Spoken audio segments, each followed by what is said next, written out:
Hello everyone, स्वागत है एक बार फिर आप सभी का हमारे इंटरमीडिएट ऑडिटिंग एंड एथिक्स की इस क्लास में, जिसमें हम चैप्टर 11 में एसेस पर आ गए थे। एसेट 210 का डिस्कशन चल रहा था, agreeing to the terms of engagement, जिसमें हमने बोला था कि भाई ऑडिट एक्सेप्ट करने से पहले क्या करने का, टर्म्स ऑफ एंगेजमेंट पहले पक्की कर लेना ताकि बाद में झगड़े लफड़े पंगे ना हो कि अरे ये मैं नहीं करूंगा, अरे ये तुमने नहीं बोला था, अरे ये तो तुमको ही करना है।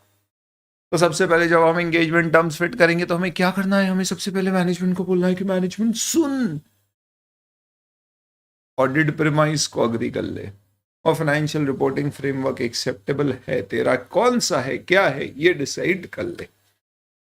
फाइनेंशियल रिपोर्टिंग फ्रेमवर्क तो चलो समझ में आ गया। ऑडिट प्रीमाइस क्या है? कुछ नहीं, अजम्पशन ऑफ ऑडिट है। क्या है अजम्पशन ऑडिट? क्या कुछ नहीं भैया, कि तुमको फाइनेंशियल स्टेटमेंट बनाना है, तुम्हें इंटरनल कंट्रोल फॉलो करना है, प्रिपेयर करना है, और तुम्हें हमें इंफॉर्मेशन देना है। बाद में ये मत बोल देना कि ऑडिटर इंफॉर्मेशन खुद ढूंढो, फाइनेंशियल स्टेटमेंट तुम बनाओ, हम तो तुम्हें ट्रायल बैलेंस देंगे। बस यही ऑडिट प्रीमाइस है, इस पे अग्री कर लेना। पर सर ये सब चीज तो कहीं लॉ में लिखी हुई होगी ना कि मैनेजमेंट को फाइनेंशियल स्टेटमेंट बनाने हैं, ऑडिटर को ऑडिट करना है। बहुत बढ़िया, अगर लॉ में ऐसा लिखा है तो आपको एंगेजमेंट लेटर की जरूरत नहीं है, सिर्फ एक कंफर्मेशन लेटर ले लेना जिसमें ये लिखा देना कि एक तो ऑडिट इस लॉ के अंतर्गत हुआ है और मैनेजमेंट अपनी जिम्मेदारियां जो लॉ में दी गई है उसे अंडरस्टैंड करता है और एक्नॉलेज करता है। अंडरस्टैंड मतलब समझता है, एक्नॉलेज करने का मतलब होता है स्वीकार करता है। इतने का बस आपको करने का है। अब कोई बोल रहा है स्क्रीन ब्लर हो रही है, क्या हो रहा है ये? तो एंगेजमेंट लेटर की जरूरत क्या है बेसिकली, बाद में कोई मिसअंडरस्टैंडिंग ना हो इसके लिए। कंटेंट ऑफ एंगेजमेंट लेटर क्या होगी? 5 चीजें, सिर्फ 5। क्या? सबसे पहले objective and scope of audit, responsibility of auditor, management की जिम्मेदारी, फाइनेंशियल रिपोर्टिंग फ्रेमवर्क जो डिसाइड किया गया, और रिपोर्ट्स जो एक्सपेक्टेड है। 5 बातें बस। लॉ ने प्रिस्क्राइब किया तो हमने डिस्कस कर लिया ना। क्या होगा अगर कोई प्री कंडीशंस ऑडिट की एक्सेप्ट नहीं एग्जिस्ट नहीं करती है? इसका मतलब मैनेजमेंट बोल रहा है कि भाई फाइनेंशियल स्टेटमेंट तू बनाना, या बोल रहा है हम तुझे ये इंफॉर्मेशन नहीं दे पाएंगे। यहाँ सबकी क्लियर है स्क्रीन? तो आप एक बार आपके लेवल पे नेट चेक करिए। चलिए, तो अगर मैनेजमेंट बोल रहा है मैं नहीं दे पाऊंगा तुमको डेटा, या ऑडिटर को लग रहा है फ्रेमवर्क जो यूज कर रहे हैं वो एक्सेप्टेबल नहीं है, तो क्या करेंगे? कुछ नहीं, ऑडिट एक्सेप्ट मत करना। और जब भी ऐसा लिखो डू नॉट एक्सेप्ट, तो हमेशा एक लाइन और लिखना, unless law and regulation requires auditor to accept.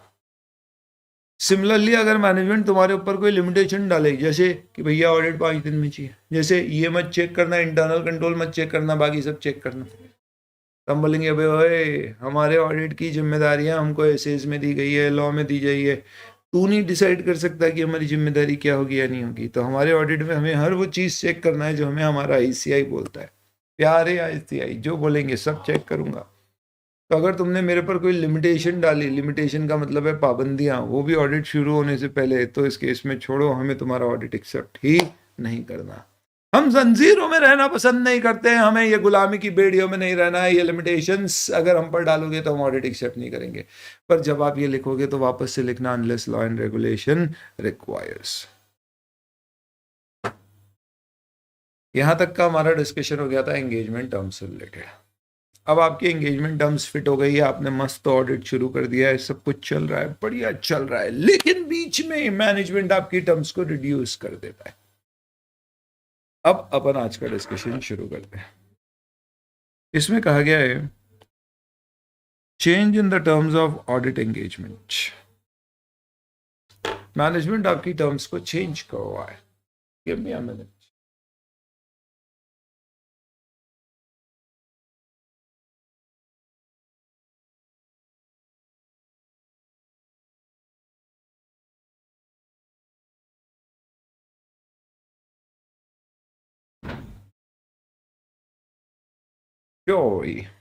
तो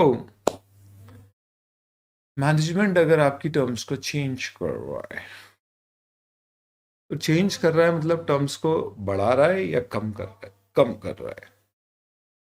क्योंकि देखो, अगर मैनेजमेंट आपका स्कोप बढ़ा रहा है तो वापस से आप आपके हिसाब से चेक कर लो कि भाई स्कोप बढ़ा रहा है, इसका मतलब क्या हुआ। लेट्स से आपको पहले कंपनीज एक्ट का ऑडिट करने के लिए कहा था, आप बोला टैक्स ऑडिट भी कर दो, तो वो अपने आप में एक फ्रेश एंगेजमेंट है।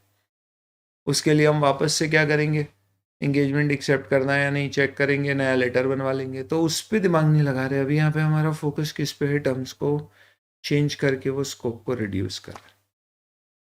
यानी दोस्तों ये हम जो डिस्कस कर रहे हैं वो वाली केस है जब वो तुम्हें कहती है now let's be friends only. दोबारा, now let's be friends only. दोस्तों कोई मुझे इस लाइन का मतलब समझा सकता है? इसका मतलब पहले उसने तुम्हारे साथ 7-7 जन्मों की जीने मरने की साथ साथ में कस्में खाई थी। हा, क्या वादे किए थे, क्या इरादे थे, और उन सब पर आज पानी फेर दिया है। और आज वो कहती है now let's be friends only. वो कहती है अब मैं तुमसे फरवरी की 14 तारीख पर नहीं मिलूंगी, मैं तुमसे अगस्त के पहले रविवार पे मिलूंगी। अब मैं तुम्हारी वैलेंटाइन नहीं हूं, अब से मैं तुम्हारी फ्रेंड बनूंगी। तो वो कह रही है तुम्हें now let's be friends only. मैं जानना चाहता हूं बंदों से और बंदियों से, जितने लोग यहां पर है, गूगल ड्राइव पे भी जो देख रहे हो, व्हाट्सएप पर आज चैट पे बताएं, ताकि मेरा भी ज्ञान बढ़े। आप लोगों से ही सीखता हूं मैं ये सारी चीजें। आपका जवाब ऐसे में क्या होना चाहिए? मैं रुका हूं आपके जवाब के लिए। What should be your answer? After so many promises, so many dreams which we had built together, now she's saying, now let's be friends only. क्या जवाब दोगे?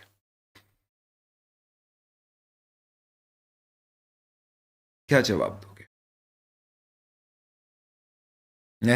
दिल जले सीए के स्टूडेंट ऐसे सवालों का मतलब ही नहीं समझ आ रहा। बोले सर इसका क्या मतलब होता है, ये क्या?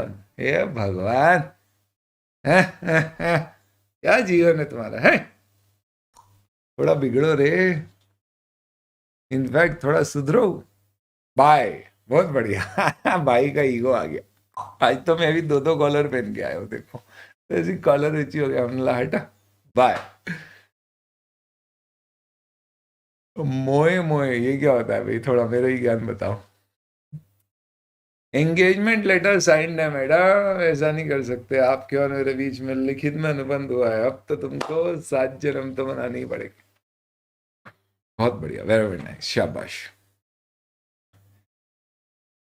तो दोस्तों ये सारे जवाब लड़कों के हैं जितने भी पढ़े, और यही दिक्कत है कि बंदियां तुम्हारे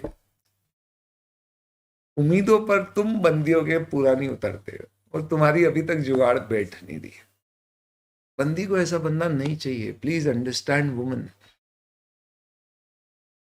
तुम्हारा जवाब होना चाहिए था, जिससे क्लास की, गूगल ड्राइव की, हो सकता है कई सारी बंदियां पूछती कि सर ये जवाब किसने दिया, प्लीज उसका नाम और नंबर बताइए। पर कम वक्त तो तुम लोग मौका गवा बैठे। क्या एक्सपेक्ट करती है बंदी जब वो तुम्हें ऐसा बोले? एक्सपेक्ट करती है कि तुम उससे पूछो स्वीटी तुम तो ऐसी नहीं थी, जरूर कोई बहुत बड़ी बात हुई है, नहीं तो हमें तुम पर पूरा विश्वास है, तुम हमारे साथ ऐसा नहीं कर सकती स्वीटी। आप ऐसा बोलिए, आप उससे पूछिए क्या बात है स्वीटी, क्या कारण है, कारण बताओ स्वीटी। तो स्वीटी तुम्हें कारण बताएगी। ऐसे एकदम से नहीं बताएगी, पहले थोड़े से आंसू, थोड़ा शर्माना, थोड़ा रुक सा जाना, फिर उसके बाद स्वीटी तुम्हें कई बार जब तुमसे फोर्स करोगी, वास्ता दोगी, कस्में खिलाओगे, तब जाके स्वीटी तुम्हें रीजन बताए। अगर स्वीटी का रीजन तुम्हें जायज लगता है, क्या मतलब जायज लगता है? बटुक महाराज ने बोल रखा है कि हमारी जिससे भी शादी होगी उसकी उम्र छोटी हो जाएगी। हमने बोला हाँ ठीक है, फिर छोड़ दे भाई। जस्टिफिकेशन। उसने कहा है सॉरी मुझे तो शादी करने का मौका ही नहीं मिलेगा। क्यों? क्योंकि हमें कोई ऐसी बीमारी हो गई है जिस कारण से शायद हम 18 भी पार नहीं कर पाए। हमला नहीं, फिर ठीक है, फिर तो चिंता मत करो, अपन जब तक है तब तक है। जब तक है जान। यानी अगर वो कोई जस्टिफाइड रीजन देती है दोस्त तो then you can accept, but you are under no obligation to accept. तो अगर उसका रीजन जस्टिफाइड है तो तुम उसे स्वीकार करोगे, ऐसा नहीं बोलता है स्टैंडर्ड। कर सकते हो ऐसा बोलता है स्टैंडर्ड। आपके ऊपर कोई कंपल्शन नहीं है, आपके पास चॉइस है। और अगर तुम्हें लगता है कि उसका रीजन जस्टिफाइड है और तुम revised terms, reduced terms accept कर रहे हो, तो बेहतर है कि तुम उसके लिए एक नया एंगेजमेंट लेटर बना दो। और अब उस रिड्यूस टर्म में जब तुम अपनी रिपोर्ट दोगे तो क्या तुम बताओगे पहले स्वीटी हमारी वो थी पर अब वो हमारी सिर्फ दोस्त है? ना ना। ये देखो दिल जले बच्चे बोल रहे हैं sir sigma male must focus only on their career. बहुत बढ़िया बेटा, but you not know this, behind every successful man there is, कहाँ है आजकल है sir, behind every successful man there is nowadays a divorce application क्या ज्यादा बोल दिया, क्षमा कर। बड़े बड़े लोगों के हो रहे, रेमंड वाले अंकल का हो रहा है जेफ बेजोस का हो गया, इतने नहीं हुए। सो द पॉइंट इज कि अगर मैनेजमेंट आपकी टर्म्स चेंज करता है तो आप उससे पूछो जस्टिफिकेशन दो इसका। हम बोलेंगे sorry we not be able to accept the reduce terms unless you give us a justification for it. कब माना जाएगा कि जस्टिफिकेशन रीजनेबल है? मे बी मैनेजमेंट बोल रहा है यार हमें मिसअंडरस्टैंडिंग हो गई थी, मे बी मैनेजमेंट बोल रहा है सर्कमस्टांस चेंज हो गए जिससे सर्विस की ज़रूरत ही नहीं है। जैसे उदाहरण के तौर पे let's say you were appointed tax auditor but company has not crossed the tax audit turnover limit. Tax audit में क्या होता है, आजकल एक नियम है कि अगर आपकी 95% रिसीप्ट्स और पेमेंट नॉन कैश है बैंक में है तो टैक्स ऑडिट की ज़रूरत नहीं। हमने अपॉइंट कर दिया था ये जानते सोचते समझते हुए कि भाई हमारे कैश रिसीप्ट्स और पेमेंट्स होते ही हैं काफ़ी, पर ईयर एंड पे नहीं हुए इतने, अब ज़रूरत ही नहीं है टैक्स ऑडिट की, ऐसा मार्च में पता पड़ा। पर मैंने तो क्या किया था, सितंबर अक्टूबर में ही tax auditor company auditor appoint कर दिया था। तो आपको एक ही ऑडिटर सी को अपॉइंट किया था, बोला कंपनी ऑडिट टैक्स ऑडिट दोनों करना है। ये एजीएम में करना पड़ता है, एनुअल जनरल मीटिंग मेरी हुई लेट्स से फॉर एग्जांपल सितंबर 23 में, मैंने आपको कंपनी ऑडिटर टैक्स ऑडिटर दोनों अपॉइंट कर दिया सितंबर 23 में। मार्च 24 में पता पड़ा कि भाई मुझे तो टैक्स ऑडिट कराने की ज़रूरत ही नहीं है। तो अब अप्रैल 24 में कंपनी रिक्वेस्ट कर रही है ऑडिटर से कि सिर्फ कंपनी ऑडिट कर दो, टैक्स ऑडिट मत करो। हमने पूछा भाई ऐसा क्यों, तो कंपनी कह रही है कि यार देखो हमारी ऊपर टैक्स ऑडिट की लिमिट ही नहीं लग रही है। तो हमने चेक किया तो हमने बोला कंपनी जो कह रही है वो सही है, यानी कि सर्कमस्टेंसेज ऐसे बदल गए हैं कि अब उस सर्विस की नीड ही नहीं बची है। या फिर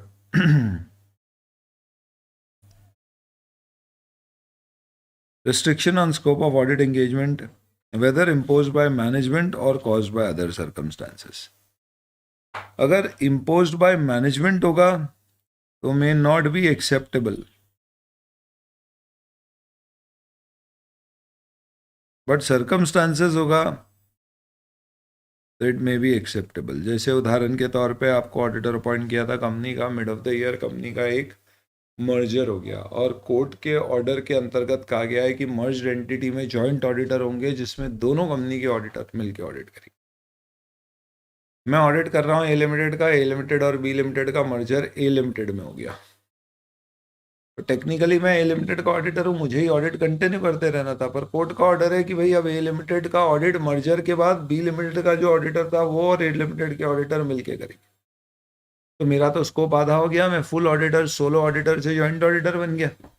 पर यहाँ पे जो मेरा स्कोप कम हुआ है वो स्कोप कम करने के पीछे there are reasonable reasons for it, justifications for it,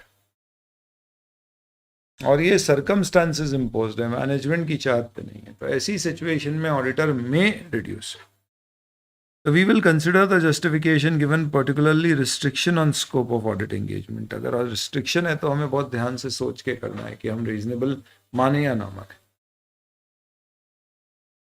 अगर आपको लगता है कि जो चेंज किया जा रहा है वो सेटिस्फैक्ट्री नहीं है, हाँ सॉरी ऐसा नहीं है, ये ऐसा बोल रहे हैं, अगर आपको लगता है कि चेंज आपको इसलिए कर रहे हैं क्योंकि आपने कोई कंपनी की ऐसी इंफॉर्मेशन पकड़ ली है जो गलत है और इसलिए अब मैनेजमेंट आपको चाह रहा है हटाना किसी तरह से, जैसे कि auditor is unable to obtain sign regarding receivable और एंटिटी बोल रही है कि यार एक काम करो, आप ऑडिट एंगेजमेंट को रिव्यू में बदल दो ताकि क्वालिफाइड या डिस्क्लेमर ऑफ ओपिनियन नहीं है। यानी मुझे समझ में आ रहा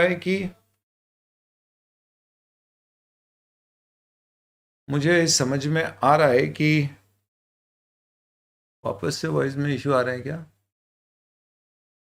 तो मैं ये कह रहा हूँ दोस्तों कि मुझे ये समझ में आ रहा है कि मैंने कोई गलती पकड़ ली है मैनेजमेंट की और मैनेजमेंट चाहता नहीं है कि उसका ओपिनियन मॉडिफाई करूँ, मैं रिपोर्ट में लिखूँ कि भाई तुम्हारे डेटर्स गलत है या फेक है। तो मैनेजमेंट बोल रहा है एक काम करो ना, तुम ज़्यादा डिटेल में जाओगे मत, तुम रिव्यू कर दो। ये एक्सेप्टेबल नहीं होगा। तो गलती पकड़ में आ गई इसलिए स्कोप कम किया जा रहा है, तो ये कभी भी एक्सेप्टेबल नहीं होगा। नेक्स्ट, अब सपोज आपको लगता है कि रीजनेबल जस्टिफिकेशन है, what should auditor consider before agreeing to the change of audit engagement to an audit engagement providing lower level of assurance. तो पहले आप देखो रीजनेबल जस्टिफिकेशन है या नहीं है, उसके बाद देखो कि अगर आपको ऑडिट एज पर एसेस करना था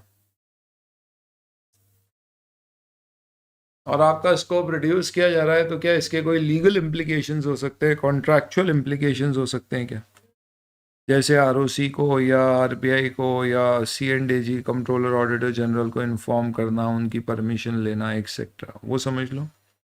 फिर आपको लगता है रीजनेबल जस्टिफिकेशन है रिड्यूस्ड स्कोप के, तो आप एक काम करना, जो काम आपने अभी तक किया है हो सकता है वो आगे के लिए रेलेवेंट हो, पर फिर भी आपकी रिपोर्ट जो आप बनाओगे उसमें आप कोई रेफरेंस नहीं दोगे ओरिजिनल काम का या जो प्रोसीजर आपने शुरू में परफॉर्म किए थे उसका। फाइनली ये ध्यान रखना कि अगर टर्म्स चेंज हुई है तो ऑडिटर और मैनेजमेंट नई टर्म्स ऑफ एंगेजमेंट को एक एंगेजमेंट लेटर में या कोई भी रिटर्न अग्रीमेंट के फॉर्म में राइट कर लेंगे। पर अगर आपको लगता है कि जो चेंज इन टर्म्स है हम उससे अग्री नहीं करते, इसका मतलब हमें जस्टिफिकेशन नहीं दिख रहा है, उसने कहा नहीं बता सकती। मैंने बोला क्यों नहीं बता सकती, उसने कहा नहीं सॉरी मैं नहीं बता सकती। हमला क्या कारण है ऐसा, उसने बोला कुछ परिस्थिति है ऐसी है नहीं बता सकती। हमने बोला सब बताना पड़ेगा, हमारे बीच में कोई पर्सनल बातें नहीं है, दोनों सब कुछ एक दूसरे के सामने ट्रांसपेरेंट है, पारदर्शी है, तुम्हें बताना चाहिए। उसने बोला नहीं बता सकती, जरूर कोई कारण है। तो भैया हमने बोला फिर ये उल्लू बना रही है। तो अगर रीजनेबल जस्टिफिकेशन नहीं है then in that particular case आप क्या करोगे, आप बोलोगे सॉरी भैया तुमने वादा किया है तो कंटिन्यू तो करना पड़ेगा। यानी हम मैनेजमेंट को बोलेंगे सॉरी हम तो नॉर्मल ऑडिट कंटिन्यू कर रहे हैं। और जैसे ही मालूम पड़ा कि हम नॉर्मल ऑडिट कंटिन्यू करने के लिए जा रहे थे और हमने बोला हाँ चलो हम ऑडिट करने आ रहे हैं, और जैसे ही हम अंदर आ रहे हैं मैनेजमेंट हमें आने ही नहीं दे रहा है। हमने बोला अरे ऑडिट करने आने, तो वो मैनेजमेंट हमको आने ही नहीं दे रहा है, बाहर कर रहा है। हमने बोला प्लीज हमारा ऑडिट है, हमें कंप्लीट करना है टाइम से, हमें आने दो। मैनेजमेंट हमको क्या कर रहा है, बाहर देखते जा रहा है। ऐसी सिचुएशन में दोस्तों मैनेजमेंट जब आपको परमिट ही नहीं करेगा ऑडिट करने के लिए तो आपके पास क्या चॉइस होगी, विड्रॉ। जब भी विड्रॉल लिखते हैं तो आप देखोगे कि क्या विड्रॉ करना पॉसिबल है या नहीं है, लॉ और रेगुलेशन में हमें मना तो नहीं कर रहे। प्लस ये भी लिखते हैं कि जब भी आप विड्रॉ करते हो तो आप चेक करते हो कि आपकी कोई कॉन्ट्रैक्चुअल या अदरवाइज ऑब्लिगेशन तो नहीं है किसी को रिपोर्ट करने की। क्योंकि ये बात क्लियर है दोस्तों, रिकॉर्ड्स मतलब सोल्यूशन क्या है अगर आपका अग्रीमेंट नहीं हो पाया है चेंज इन टर्म्स का और मैनेजमेंट लिमिटेशन इम्पोज कर रहा है आप पे कंटिन्यू करने के लिए। लिमिटेशन मतलब करने नहीं दे रहा है, तो ये आपका सोल्यूशन या रेजोल्यूशन होगा। This is basically what happens when there is a reduced. तो दोस्तों जब भी रेजिग्नेशन की बात आती है ऑडिट छोड़ने की बात आती, तो एक सेट तरीका है उसका, नहीं देखा था क्या अपन ने?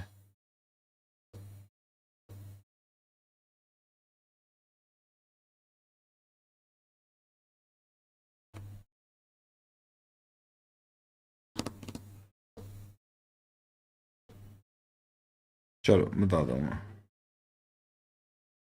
एक जनरल रूल मेन टर्म्स में ही लिखवा देता हूँ आपको मैं, काम आएगा आपको सभी जगह।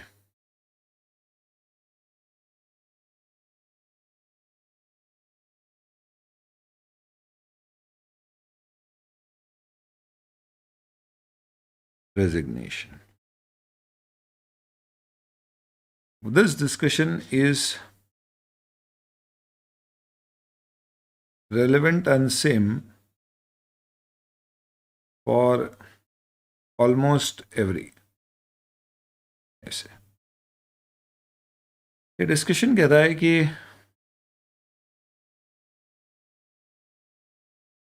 when circumstances leads to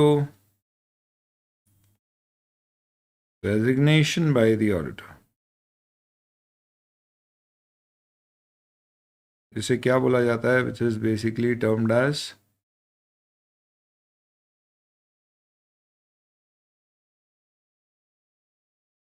withdrawal from assignment or engagement. Then always you need to mention in exams or consider following. पहला,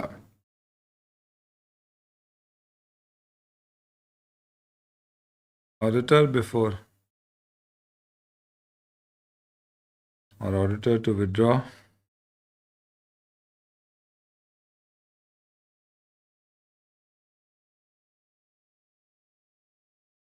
let's say like this, auditor when decides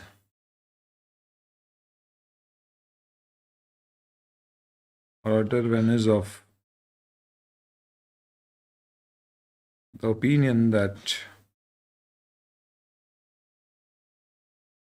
withdrawal from engagement is required,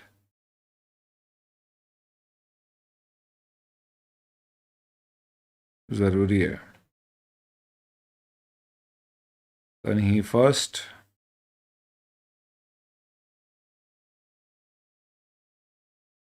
discusses the matter with MGT management and TCWG, those charged with governance, and considers whether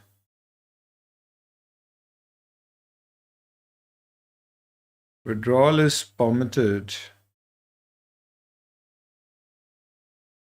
under the applicable laws and regulations. हो सकता है कि आपको कोई law में withdrawal का permission ही नहीं है, ऐसा होता है क्या? हाँ, जैसे सेबी का नियम है एक कि आप लिस्टेड कंपनी के ऑडिटर हो, लिस्टेड कंपनी में क्वार्टरली स्टेटमेंट्स के रिव्यू होते हैं, तो अगर आपने फर्स्ट सेकंड थर्ड क्वार्टर के रिव्यू कर दिए उसके बाद आप चाह के भी विड्रॉ नहीं कर सकते जब तक आप फोर्थ क्वार्टर और एनुअल फाइनेंशियल स्टेटमेंट का रिव्यू और ऑडिट ना कर दो।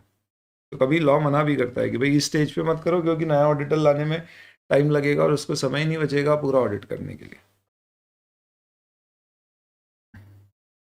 फिर उसके बाद वो बोलता है दैट इफ विड्रॉल का ऑप्शन एक्सरसाइज किया जाता है इसके बाद, ऊपर की दोनों चीज़ें कंसिडर करने के बाद, then consider whether auditor has any legal और कॉन्ट्रैक्चुअल ऑब्लिगेशन, जिम्मेदारी, to inform any regulatory body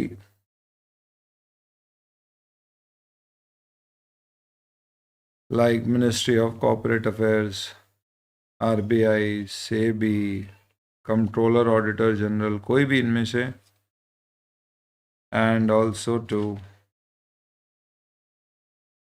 the shareholders of the company, क्या उन्हें इन्फॉर्म करने की ज़रूरत है?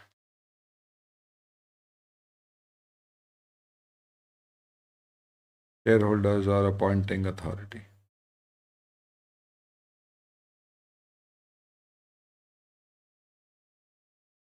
And obviously, he should, in any case, अगर वो विड्रॉ कर रहा है तो इन एनी केस उसको इन्फॉर्म करना पड़ेगा किसको? मैनेजमेंट और TCWG को। नहीं, ऐसा नहीं ऑडिटर ने विड्रॉ कर दिया तो छोड़ दिया ऑडिट और फिर आ ही नहीं रहा है, मैनेजमेंट फ़ोन लगा रहा है उठा ही नहीं रहा है, वो मालूम पड़ा 2 महीने बाद गलती से मैनेजमेंट ने नंबर बदल के फ़ोन लगाया तो उठा लिया, हमने बोला यार आ ही नहीं रहे हो, बोले हाँ हमने तो छोड़ दिया ऑडिट। बोले किसको बताया? बोले क्या बताना, बस छोड़ दिया। तुमसे बात तो करी थी, तुमने सेटिस्फैक्ट्री जवाब नहीं दिया, तो मैनेजमेंट ने बोला यार हमने तो जवाब दिया था, फिर आपने ही नहीं बताया क्या करना। बोला बस सब बता रहे, छोड़ दिया। ऐसे नहीं चलेगा, आप जब भी छोड़ेंगे आपको बताना पड़ेगा मैनेजमेंट गवर्निंग बॉडी को। तो क्या आपको RBI को अगर बैंक है तो बताना है क्या? वो हमें नहीं पता, वो RBI एक्ट के नियम बताएंगे।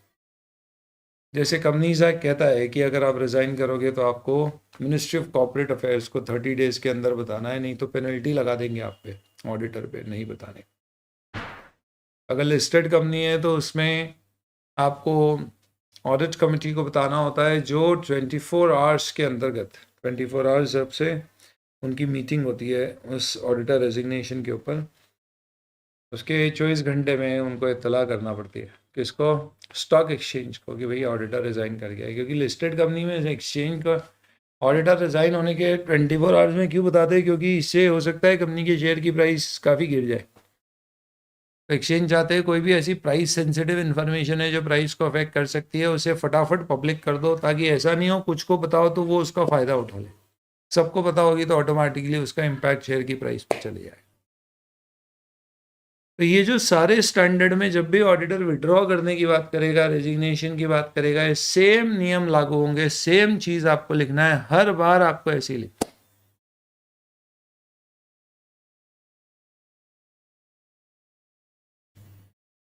इसमें कोई डिफरेंस नहीं है किसी भी स्टैंडर्ड में, तो इसको आगे से कभी विड्रॉल आएगा तो ये दोबारा पढ़ेंगे भी नहीं।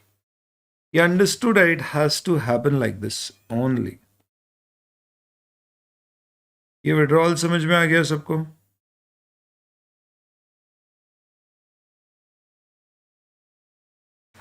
दिस इज रेजिग्नेशन और withdrawal.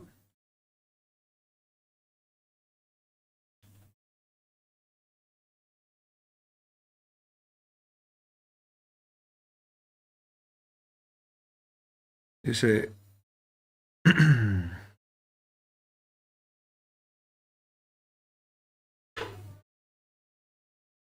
So coming back to our discussion, ये पूरा डिस्कशन क्लियर हो गया? पूरे डिस्कशन का मतलब क्या है? ए, अगर आपका स्कोप कम कर रहे हैं तो मैनेजमेंट से पूछो क्यों। बी, अगर मैनेजमेंट बोलता है कि यार इसका रीज़न है, तो आप रीज़न देखो रीजनेबल है क्या। जैसे वो बोलता है ज़रूरत ही नहीं थी हमें ऑडिट की, हमको लगा पड़ेगी, हमने कर दिया अपॉइंट, मिसअंडरस्टैंडिंग हो गई थी स्कोप की। आपको लग सकता है कि जेन्युइन है तो आप मत, आप कर लो रिड्यूस को एक्सेप्ट, पर ज़रूरी नहीं है करता ही है, आपकी इच्छा है तो करो, नहीं तो नहीं करता। हो सकता है कोई लिमिटेशन लॉ के द्वारा इम्पोज हो गई हो, कोर्ट ने बोल दिया जॉइंट ऑडिट अनिवार्य, लॉ ही चेंज हो गया, ऐसे केस पे कर सकते हो आप एक्सेप्ट, पर कोई ज़रूरी नहीं है। पर अगर आपने रिड्यूस को एक्सेप्ट किया तो कुछ चीज़ें ध्यान रखना। पहला, नया एंगेजमेंट लेटर। दूसरा, रिपोर्ट में ये मत लिखना पहले तो स्वीटी हमारी वो थी अब सिर्फ दोस्त है। कुछ पुरानी बताना ही मत कि पहले आप क्या थे और अब क्या हो, ये सब कहानी मत बताना। जो अब आपका रिड्यूस स्कोप है उससे अपनी रिपोर्ट दे। तीसरा, हमने कुछ प्रोसीजर हमारे पहले जो लगाए थे, क्या वो अभी हम यूज़ कर सकते हैं? तो हो सकता है वो प्रोसीजर अभी के लिए भी काम आए, नए असाइनमेंट के लिए भी, कोई प्रॉब्लम नहीं है। उन प्रोसीजर्स को आपने लगाया तो ठीक है, पर आप उन प्रोसीजर्स का अपनी रिपोर्ट में रेफरेंस मत देना कि पहले हम ऑडिटर थे तो हमने ये प्रोसीजर लगाए, बाद में हमारी एश्योरेंस एंगेजमेंट को ऑडिट से रिड्यूस करके रिव्यू पे ला दिया, इसलिए हमने वो प्रोसीजर्स को भी यूज़ किया। वो सारी कोई कहानी नहीं देना। नॉर्मली आप ये सोचना कि भैया शुरू से ही अगर आपको रिव्यूअर अपॉइंट किया होता तो आप अपनी कैसी रिपोर्ट बताते, बस वैसी बताते। यदि आपको रिपोर्ट में पुरानी गाली देने की जरूरत नहीं है, हाँ पर नया एंगेजमेंट लेटर आपको मैनेजमेंट से साइन कराना पड़ेगा। This is all about reduction of scope. इस पूरे पेज में बात किसकी की गई है? बेसिकली जब ऑडिटर का स्कोप क्या किया गया, reduction of scope during the term of audit. इसमें एक बात एकदम क्लियर समझ लेना, अगर एग्जाम में कभी आपका ऐसा क्वेश्चन आए जिस पे लिखे कि ऑडिटर ने फ्रॉड्स पकड़ लिए थे और उसने बोला ये फ्रॉड हमें लग रहा है, अब हमें इसकी गहराई में जाना है, तो ऑडिटर को कंपनी ने बोला कि सॉरी आप एक काम करो, आप स्कोप अपना रिड्यूस करके ऑडिट से रिव्यू पे आ जाओ, और रिव्यू में ऐसे भी इतनी गहराई में जाते नहीं है, तो आप ऊपरी ऊपरी लेवल पे चेक करके रिपोर्ट कर दो। तो हम बोलेंगे सॉरी आप हमारा स्कोप क्यों कम कर रहे हो? क्योंकि हमको गलती पकड़ में आ गई और आप चाहते नहीं हम गलती रिपोर्ट करें, इसलिए आप हमारा स्कोप कम कर रहे हो। इसका मतलब क्या हुआ? आप चाहते ही नहीं हो कि कोई भी आपको ऑडिट करे, या वही करे ऑडिट जो गलती पकड़ नहीं पाए, और जो पकड़े उसका स्कोप कम कर देते हो, रिपोर्ट से बच जाते हो। सॉरी, मैं तो ऑडिट ही करूंगा और मैं अपनी रिपोर्ट में बताऊंगा कि आपके यहाँ पर ये गलती हुई है, पूरा चेक करने के। मैनेजमेंट बोले तू आ तो सही चेक करने, तेरे को घुसने ही नहीं देंगे।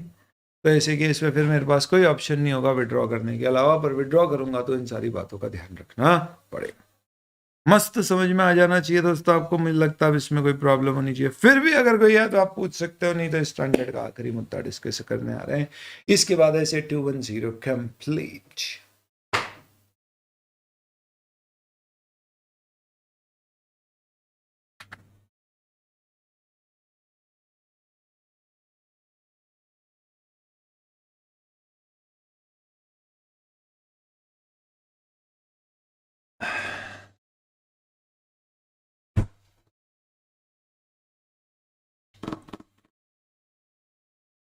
सेबी के बाद क्या लिखा है? सेबी कहाँ गया?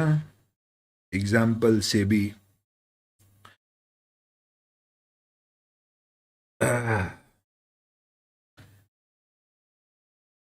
RBI CAG controller and auditor general of India.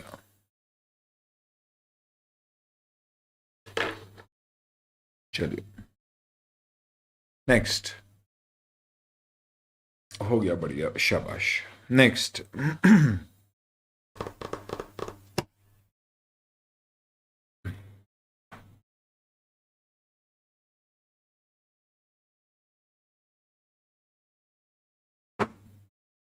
दोस्तों, जब तुम कभी किसी दुकान पे जाते हो तो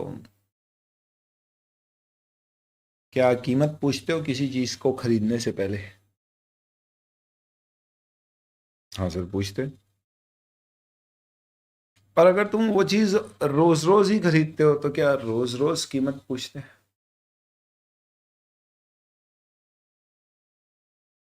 अगर सर उसकी कीमतें इतनी फ्लक्चुएट नहीं होती है, सेम रहती है, तो नहीं पूछते।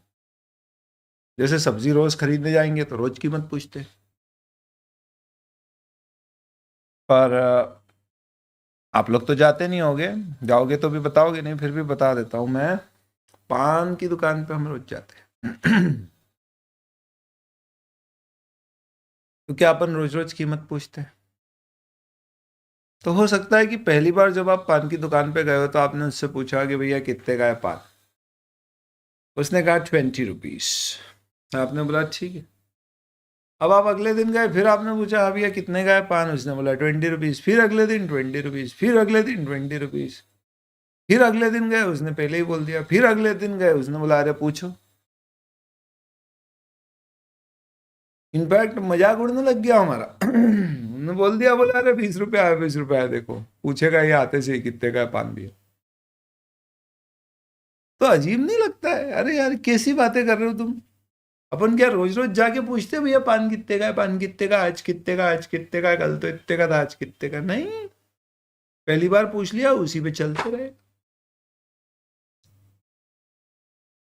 तो इसका मतलब क्या हुआ दोस्तों? अगर तुम किसी कंपनी का ऑडिट 34 ईयर्स से कर रहे हो, जैसे चतुर्वेदी एंड शाह ने किया था रिलायंस का, तो हर साल उसे ऑडिटर अपॉइंट किया जा रहा है, तो क्या वो हर साल एक नया एंगेजमेंट लेटर बनाएगा और साइन करवाएगा मैनेजमेंट से? या बोल देगा कि we are accepting the audit at the same terms and conditions as previously agreed? वो डिस्कशन कर रहे हैं हम यहाँ पे कि रेकरिंग ऑडिट असाइनमेंट्स में, what are recurring audit assignments guys? Recurring का मतलब रीअपॉइंटमेंट्स। रेकरिंग ऑडिट असाइनमेंट में whether new audit engagement letter is required in every period. क्या हर बार हमें नया एंगेजमेंट लेटर लगेगा? Every time we are accepting the audit standard बोलते हैं न्यू। अगर आप बार बार ऑडिटर अपॉइंट हो रहे हो तो ऐसे रोज रोज हर साल आपको रीकन्फर्म करने की जरूरत नहीं है कि हमारी टर्म सेम है, टर्म सेम है, टर्म सेम है। आप सिंपली लिख सकते हो कि हमारा ऑडिट सेम टर्म्स पे एक्सेप्ट किया गया है जो पिछले साल या पिछली बार अग्री करी गई। एक्सेप्ट। सपोज मुझे एक बात बताओ, पिछले और इस साल में मैनेजमेंट में ही चेंज हो गया है, यानी कंपनी का टेक ओवर हो चुका है and now the company is completely managed by a different management.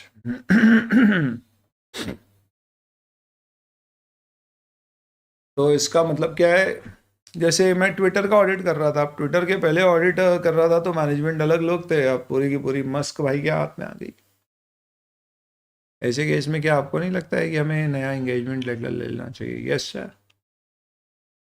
क्या लेट्स से पिछले साल तक हमारी जो कंपनी थी ना वो एनबीएफसी थी, इस साल उसने बैंकिंग लाइसेंस ले लिया है, तो क्या नया एंगेजमेंट लेटर लगेगा? Of course. हो सकता है हमने लास्ट एंगेजमेंट लेटर लिया था 5 साल पहले, बहुत टाइम हो गया है, तो अब ले ले क्या? Why not? इसका मतलब ऐसे कहता है कि दोस्तों जब आपको बार बार ऑडिटर अपॉइंट कर रहे हैं तो आपको बार बार एंगेजमेंट लेटर साइन करवाने की कोई ज़रूरत नहीं है, एक्सेप्ट ओ दो नहीं बहुत सारे केसेस है। पर आपको याद रखना है बेसिकली दो सिचुएशन है, पहला मिसअंडरस्टैंडिंग और दूसरा चेंज। अगर आपको लगता है कि कोई मिसअंडरस्टैंडिंग हुई थी लास्ट टाइम कि अपन पान की दुकान पे गए थे और अपन ने बोला भैया पान कितने का? बोला 20 रुपए का। फिर हमने उसके बाद क्या किया, हमने बोला ठीक है 10 पान बनवा दो। फिर हमने सबके अलग अलग इंग्रेडिएंट्स डलवाए, हमने बोला देखो इसमें है ना भैया, इसमें वो चटनी वो कीमाम वाली डालना, इसमें थोड़ा तंबाकू डालना, ये सादा बनाना बाकी मीठे बनाना। ऐसे 10 पान बनवाए, हमने 200 रुपये दिए, बोले भैया 225 हो गए। हमने बोला है आपने तो 20 रुपये का बोला था। बोले वो कीमाम की चटनी है ना उसके इतने अलग, ये जो आपने तंबाकू डलवाया उसके इतने अलग, ये इसके इसके। मैंने बोला बाप रे बहुत खतरनाक। अब आप जब अगली बार जाओगे तो आप क्या यहाँ पे कंफर्म करोगे यस क्योंकि मिसअंडरस्टैंडिंग हुई थी? Will confirm it in the next time कि बॉस हमें खीमाम की चटनी वाला पान चाहिए, ये कितने का? तो पहला अगर मिसअंडरस्टैंडिंग हुई है तो आप क्या करिए भैया, नया एंगेजमेंट लेटर साइन करवाई लो। तो ऑडिटर में क्या बोला गया है? Recurring audit, when audit is performed over years you will assess whether circumstances require revision in terms of audit engagement and whether there is a need to remind the entity of the existing terms. You may decide not to send a new engagement letter each period. However, following factors will make it appropriate to get a new engagement letter. First, when there is a misunderstanding. Second, when there is a change. Revision, change. इन सारे change को मुझे ping कर देना चाहिए ताकि आपको दिखे, पर कोई दिक्कत नहीं है, साइड में लिख दिया। दो मैंने बोला ना, दो ही चीज याद रखना, या तो मिसअंडरस्टैंडिंग हुई है या चेंज हुआ है। What do you mean by change? बदलाव। किसमें बदलाव हुआ है? इतनी सारी चीजें दी गई है बदलाव की, मैं आपको सिंपल सा तरीका देता हूँ। चेंज में आपको याद रखना है तो आप ये याद रखिएगा, निमोनिक दे रहा हूँ मैं एक, LMNOPQRS। L for there is a change in law, legal और रेगुलेटरी रिक्वायरमेंट में चेंज हो गया। M फॉर मैनेजमेंट में चेंज हो गया। N फॉर नेचर और साइज ऑफ एंटिटीज बिजनेस में चेंज हो गया। O फॉर ओनर्स में चेंज हो गया। Q से कुछ नहीं होता है दोस्तों, तो आप PQ को हटा दीजिए, उड़ा दीजिए और इसकी जगह बना दीजिए FR। PQ की जगह FR। ये क्या है? फाइनेंशियल रिपोर्टिंग फ्रेमवर्क में चेंजेस हो गए। R रिपोर्टिंग रिक्वायरमेंट में चेंजेस हो गए। एस, कोई स्पेशल या रिवाइज टर्म्स हमारी पैदा हो गई, स्पेशल टर्म्स। रट्टा लगा लिया अपन ने, बढ़िया हो गया, काम खत्म। ऐसे 220 फिनिश। आपसे पूछे कभी आपको रीअपॉइंट किया गया एज एन ऑडिटर कि आपको नया एंगेजमेंट लेटर चाहिए, तो आप बोलोगे कि डिपेंड करेगा, ज़रूरी नहीं है लेना, पर हम लेंगे जब हमें लगता है मिसअंडरस्टैंडिंग हुई हो या इन सब में चेंज हो। किस में याद ऐसे रखना है, 11 PQRS और PQ को बदल देना FR से, तुम्हारा काम हो जाएगा। बढ़िया, ये क्वेश्चन दिया हुआ है आपको, देखते हैं इसे। CA is conducting audit of a client for last 2 years. Wow. Before proceeding to start audit for the next year, he notices there is substantial change in the management. Oh. Besides, clients are ventured into new area of business activity which were not present at the time of initial audit engagement. जब शुरू किया था उसके बाद कुछ नए business भी शुरू कर दिए। Discuss the responsibility with regard to income tax और SS 210। तो हम बोलेंगे रेपिटेटिव रिकरिंग ऑडिट एंगेजमेंट्स में नए ऑडिट एंगेजमेंट लेटर एक्सेप्ट करना है या नहीं, ऑडिटर का डिसीजन है जो कई फैक्टर्स पर डिपेंडेंट होगा। ये सारे फैक्टर्स है, फिर आखिरी में लिखना है क्योंकि यहाँ पर ए मैनेजमेंट चेंज हुआ है, 2 नेचर और साइज ऑफ बिजनेस चेंज हुआ है, इस कारण से बेहतर होगा कि ऑडिटर एक नया एंगेजमेंट लेटर प्रिपेयर करके मैनेजमेंट से उसे एक्सेप्ट करवा ले। इस तरह से लिखना पड़ेगा। दोस्तों बधाई, इसी के साथ ऐसे 210 की पूरी होती है हमारी पढ़ाई। छोटा सा सिंपल सा आसान सा मासूम सा बच्चे सा स्टैंडर्ड है दोस्तों 10। इसके ऑब्जेक्टिव्स अब आपको समझ में आ जाएंगे। ऑडिटर टू एक्सेप्ट और continue audit engagement only when the basis on which it is to be performed is agreed. Main उद्देश्य ये है कि भैया ऑडिट तभी एक्सेप्ट करो जब उसका बेसिस अग्री किया जा चुका है। कैसे? एक तो प्री कंडीशन मौजूद होना चाहिए ऑडिट की, और दूसरा हमारे बीच में कॉमन अंडरस्टैंडिंग होना चाहिए जिसको हम एंगेजमेंट टर्म्स एक लेटर के फॉर्म में साइन करके कंफर्म करवा देंगे। Cool.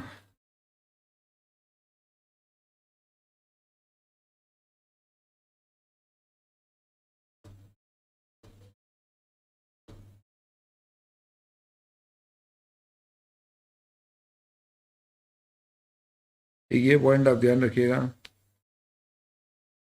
engagement letter is a letter which is given by the auditor to the management for acceptance.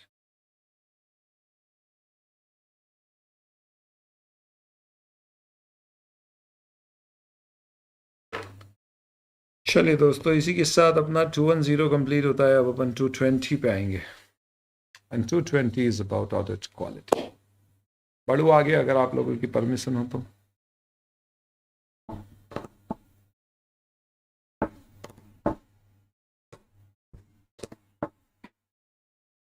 ये वाला क्वेश्चन मैंने आपको कराया अभी।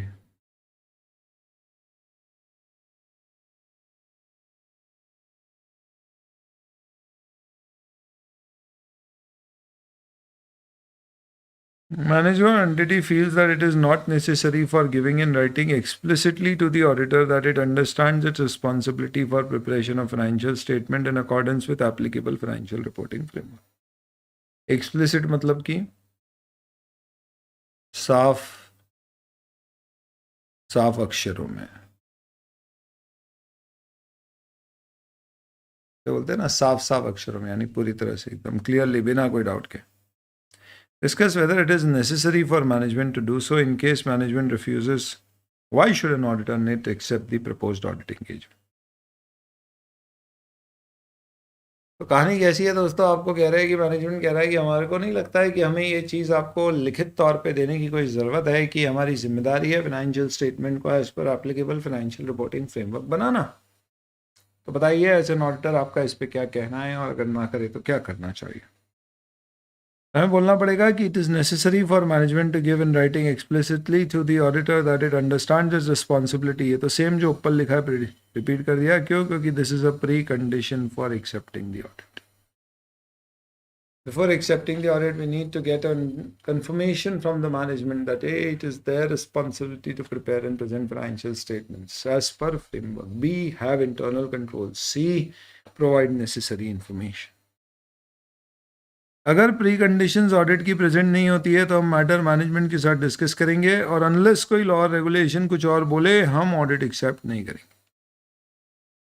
कब? जब हमें लगता है फाइनेंशियल रिपोर्टिंग फ्रेमवर्क एक्सेप्टेबल नहीं है या हमें लगता है कि मैनेजमेंट अग्री नहीं करता है। तो इसलिए अगर लॉ एंड रेगुलेशन मना करे तो बात अलग है। ये रिफ्यूज़ल ज़रूरी है, क्यों? क्योंकि मैनेजमेंट अपनी जिम्मेदारी फाइनेंशियल स्टेटमेंट की स्वीकार करने को तैयार नहीं है। इसे ऑडिट प्रेमाइज या बेसिक प्रेमाइज ऐसे एज पर 210 कहा जाता है।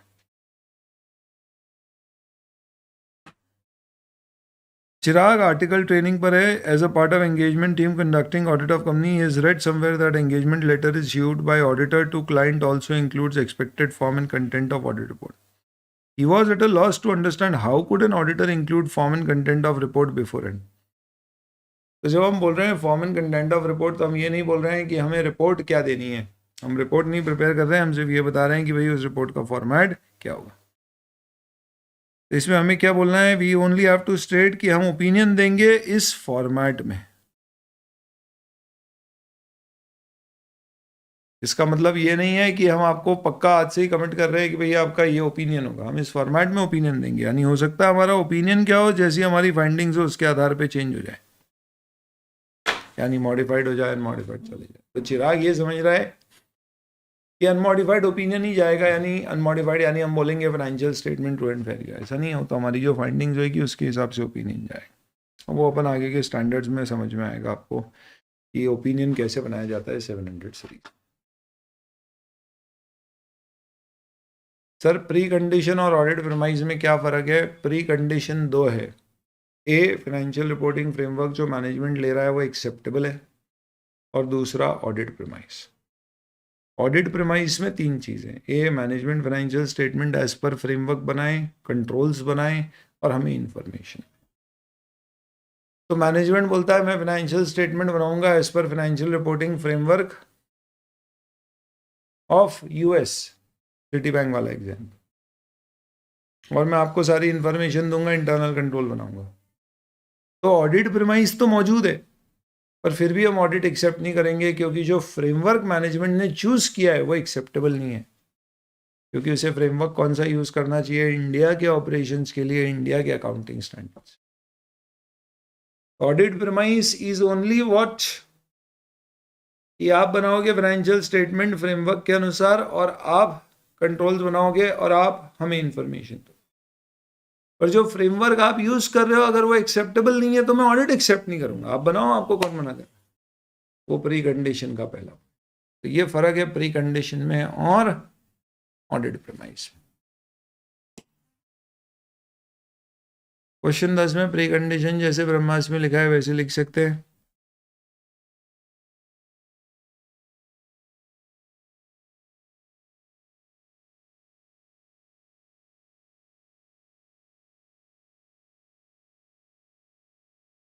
मतलब यहाँ पे ऑडिट प्रेमाइज वाला बात नहीं है, यहाँ पे रेजिग्नेशन वाली बात ज़्यादा लिखी गई है कि आप लिखेंगे तो कोई दिक्कत नहीं, कीवर्ड्स आना चाहिए।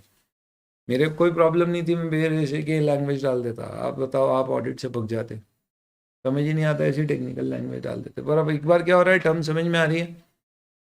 अब आप क्या करोगे? आंसर पढ़ोगे, लैंग्वेज पढ़ोगे, तो 3 बार तो वो भी समझ में आएगी। मुझे नहीं लगता कि अपन कोई कैजुअल लैंग्वेज का प्रयोग कर रहे हैं। मैं टेक्निकल जार्गन से ही पढ़ाता हूँ दोस्त। पढ़ाने के लिए अपन ऐसे भी समझ सकते हैं, बोल सकते हैं कि एप्लीकेबल फाइनेंशियल रिपोर्टिंग फ्रेमवर्क का मतलब आप ये समझ लो अकाउंटिंग स्टैंडर्ड की मैनेजमेंट। इससे बहुत अच्छे से समझ में आएगा। एएस मैंने मैनेजमेंट को बुलाया कि भैया ऑडिट प्रेमाइज का मतलब तुम एएस या इंडेस जो लग रहा है उसके अनुसार फाइनेंशियल स्टेटमेंट बनाओगे, कंट्रोल्स रखोगे, इंफॉर्मेशन। और मैं ऑडिट तभी स्वीकार करूंगा जब तुम ये जिम्मेदारी मानते हो और तुम जो एएस यूज कर रहे हो वो तुम्हारे लिए अप्रोप्रिएट है। यानी ऐसा नहीं इंडेस यूज कर रहे हो और एएस लग रहा है और एएस यूज कर रहे हो इंडेस। इसे बहुत ईजी समझ में आए, तो समझने के लिए ठीक है। पर यही चीज के लिए अपने को बार बार वर्ड क्या यूज करना है? Phrase applicable financial reporting framework. ताकि आप भी यूज करो, क्योंकि जैसा सुनोगे एग्जाम में वैसा लिखोगे। करें। अब आते हैं दोस्तों क्वालिटी कंट्रोल के ऊपर। क्या है ये कहानी, समझिए।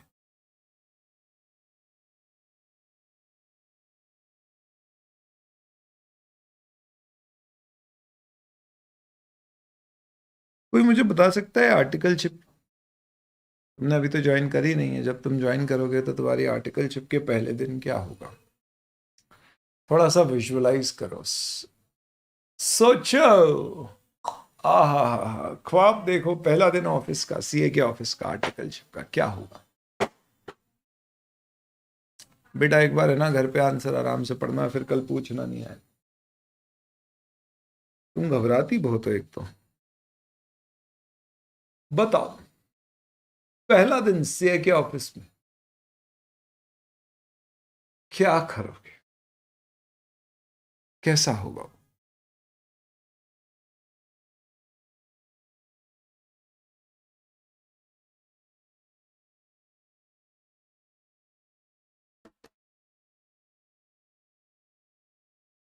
हमारे बाबूजी बड़ी कंपनी जहाँ पे उनका ऑडिट होता है,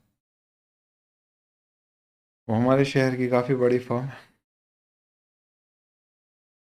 और वो हमें ले गए वहीं पे दाखिला कराने के लिए। आसानी से होता नहीं है वहाँ पे दाखिला, और हमारा हो गया क्योंकि बाबूजी का रेफरेंस था और बाबूजी क्लाइंट है, तो हमको मिला के लेके आए। बाबूजी ने हमको बोला सर के पाँव पड़ो। बाबूजी ने बोले सर ये लड़का है, आपकी शरण में दे रहे हैं, बस अब आपको ख्याल रखना है इसका, और आप जब इसके साथ बर्ताव करें तो ये मत सोचना ये हमारा लड़का है। आप बाकी सारे आर्टिकल से जैसा बर्ताव करते हो वैसा इसके साथ करिए और इसे मजबूत बनाइए। हम बाबूजी को घूर रहे थे, बाबूजी ने बोला बस और समय नहीं लेंगे, धन्यवाद। सीए ने बोले बिल्कुल साहब, आपका कहना है, आपका लड़का है तो होनहार ही होगा, सवाल ही नहीं उठता। बाबूजी ने बोला नहीं नहीं नहीं, बहुत डेडिकेटेड है, थोड़ा चंचल है, चुलबुल है, पर है बहुत शार्प।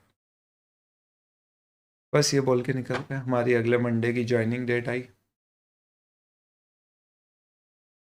मंडे को हम पहुंचे, 11 बजे बुलाया था हमको ऑफिस, हम शार्प 11 बजे पहुंच गए। अब ऑफिस में बस एक ऑफिस बॉय पीओ नहीं था, थोड़े समय बाद रिसेप्शनिस्ट आई, हमने बोला hey hi, this is Raj, I wish to join from today as an article, you should be aware about it right. हमने ऐसे हाथ दे रखा था उससे मिलाने के लिए, पहले तो उसने हाथ पे लगाया इसे, और फिर उसने कहा कि राज, कौन राज, कैसा राज है ये। हमने बोला अरे हम आर्टिकल है, हमको आज से ज्वाइन करना था, पता होगा ना आपके यहाँ पे कोई लिस्ट विस्ट आती होगी ना न्यू ज्वाइनिंग्स की। ने बोला अंदर जाओ, जहाँ जगह दिखे बैठ जाओ। हमला what, you don't know where is my cabin. उसने बोला अबे ओए अंग्रेज के, अंदर जाओ और बैठ जा। हमला डेयर यू से माय डैड अंग्रेज। बोला महात्मा गांधी की, बोला जा अंदर जा, बैठ जाए यार। हम गए, हम बहुत गुस्से में थे, हमने किसी से बात नहीं की, हमने बोला बदतमीज, मूड खराब कर दिया, सर को आन दो। सर आए घूमते घामते, जैसे ही सर अंदर आए हम गए और एकदम स्माइल के साथ सर को ग्रीट किया। हमने बोला पेरी पोना अंकल, और बकायदा उनके लिए हम गिफ्ट लेकर आए थे, हमने उनको गिफ्ट दिया, और हमने बोला अंकल हम आ गए। अंकल ने हमें देखा, बोले कौन। हम बोला अंकल राज, वो पापा के साथ। अच्छा अच्छा अच्छा, राज बेटे, ओ हो अच्छा हाँ, बहुत बढ़िया बेटे, आ जाओ, आज से ज्वाइन कर लिया। जी अंकल कर लिया। बोले बेटा अंकल नहीं सर बुलाना आपसे, है ना, और बैठो, काम बताते तुमको, सिखाते हैं। हमला जी अंकल कहाँ बैठना है, हमारा कोई केबिन वगैरह है तो आप बता दीजिए। ये को बोला यार इसको सही करना पड़ेगा। चेन बोला बेटा केबिन बन रहा है, एक काम कर, अभी तुम्हें हम ऑडिट पर भेजते हैं, आज पहले दिन जाके तुम है ना यहाँ मत, फील्ड पे सीखो, वहां अच्छे से सीखने को मिलता है। और हमने हवाई लगाई, हमारे थर्ड ईयर के जो अब सेकेंड ईयर, 2 ही साल के बच्चे आर्टिकलशिप, सीनियर आर्टिकल को, और हमने उसे बोला अरे आशुतोष इधर आओ, आशुतोष एकदम आशुतोष राणा टाइप का ही है। उसने बोला हाँ सर बोलो, ऐसे बात कर रहा था। बोले क्या हुआ वो ऑडिट का? उसने बोला सर वो ऑडिट कौन सा वाला, वो फैक्ट्री का? बोले हाँ हाँ उस फैक्ट्री का, वही तो एक ऑडिट कर रहे हो तुम। आशुतोष ने बोला बोले सर जाए कैसे? अरे बाइक है तुम्हारे पास, चले जाओ। अरे सर हम नहीं जाएंगे, पिछली बार भी हम गए थे, आपने बोला था कन्वेंस देंगे, आज तक नहीं दिया। बहुत महंगा हो गया पेट्रोल, अब तो चुनाव भी खत्म हो गए, सरकार एकदम कीमतें बढ़ाई जा रही है। हम नहीं जाएंगे, आप पहले व्यवस्था करवाओ जाने की। सीए ने बोला यार चलो कोई बात नहीं बेटा, तुम एक काम करो, राज आया है, राज के साथ चले जाओ, इसे भी ले जाओ, इसे भी सिखा देना ये पहला। अरे सर हमारी तो 15 दिन बाद छुट्टी लगने वाली है। बोले जब तक काम पूरा नहीं करोगे छुट्टी नहीं दूंगा, चलो जाओ। आशुतोष ने पूछा राज से क्यों, बाइक है तेरे पास कुछ? बोले हाँ भैया है ना। बोले कौन सी है? बोले भैया हार्ले डेविडसन। बोले क्या बात कर रहा है, चल चल चल आजा। तो आशुतोष ने राज की हार्ले डेविडसन की मेन सीट संभाली, पीछे की उचकी हुई सीट पर राज को बिठाया और हवा से बाती हुई करती हुई रफ्तार के साथ ऑडिट पर निकल पड़े। दोनों पहुंचे क्लाइंट लोकेशन पे और आशुतोष को बहुत मजा आया हल्ले चलाने में। तो उसने चाबी राज को नहीं दी और कहा देख मैं थोड़ी देर में आ रहा हूँ, जब तक तू यहाँ बैठ और ऑडिट कर। उसने बोला भैया मेरा पहला दिन है, मेरे को तो ऑडिट आता नहीं। बोले अरे पढ़ा होगा ना ऑडिट? बोले हाँ भैया पढ़ा है ना। बोले कहाँ से पढ़ा है? सर से ही पढ़ा है ना, सार्थक सर से? उसने बोला नहीं भैया मैंने तो यूट्यूब के कुछ लेक्चर इधर उधर के देख के सेल्फ स्टडी करी थी। बोले अरे यार,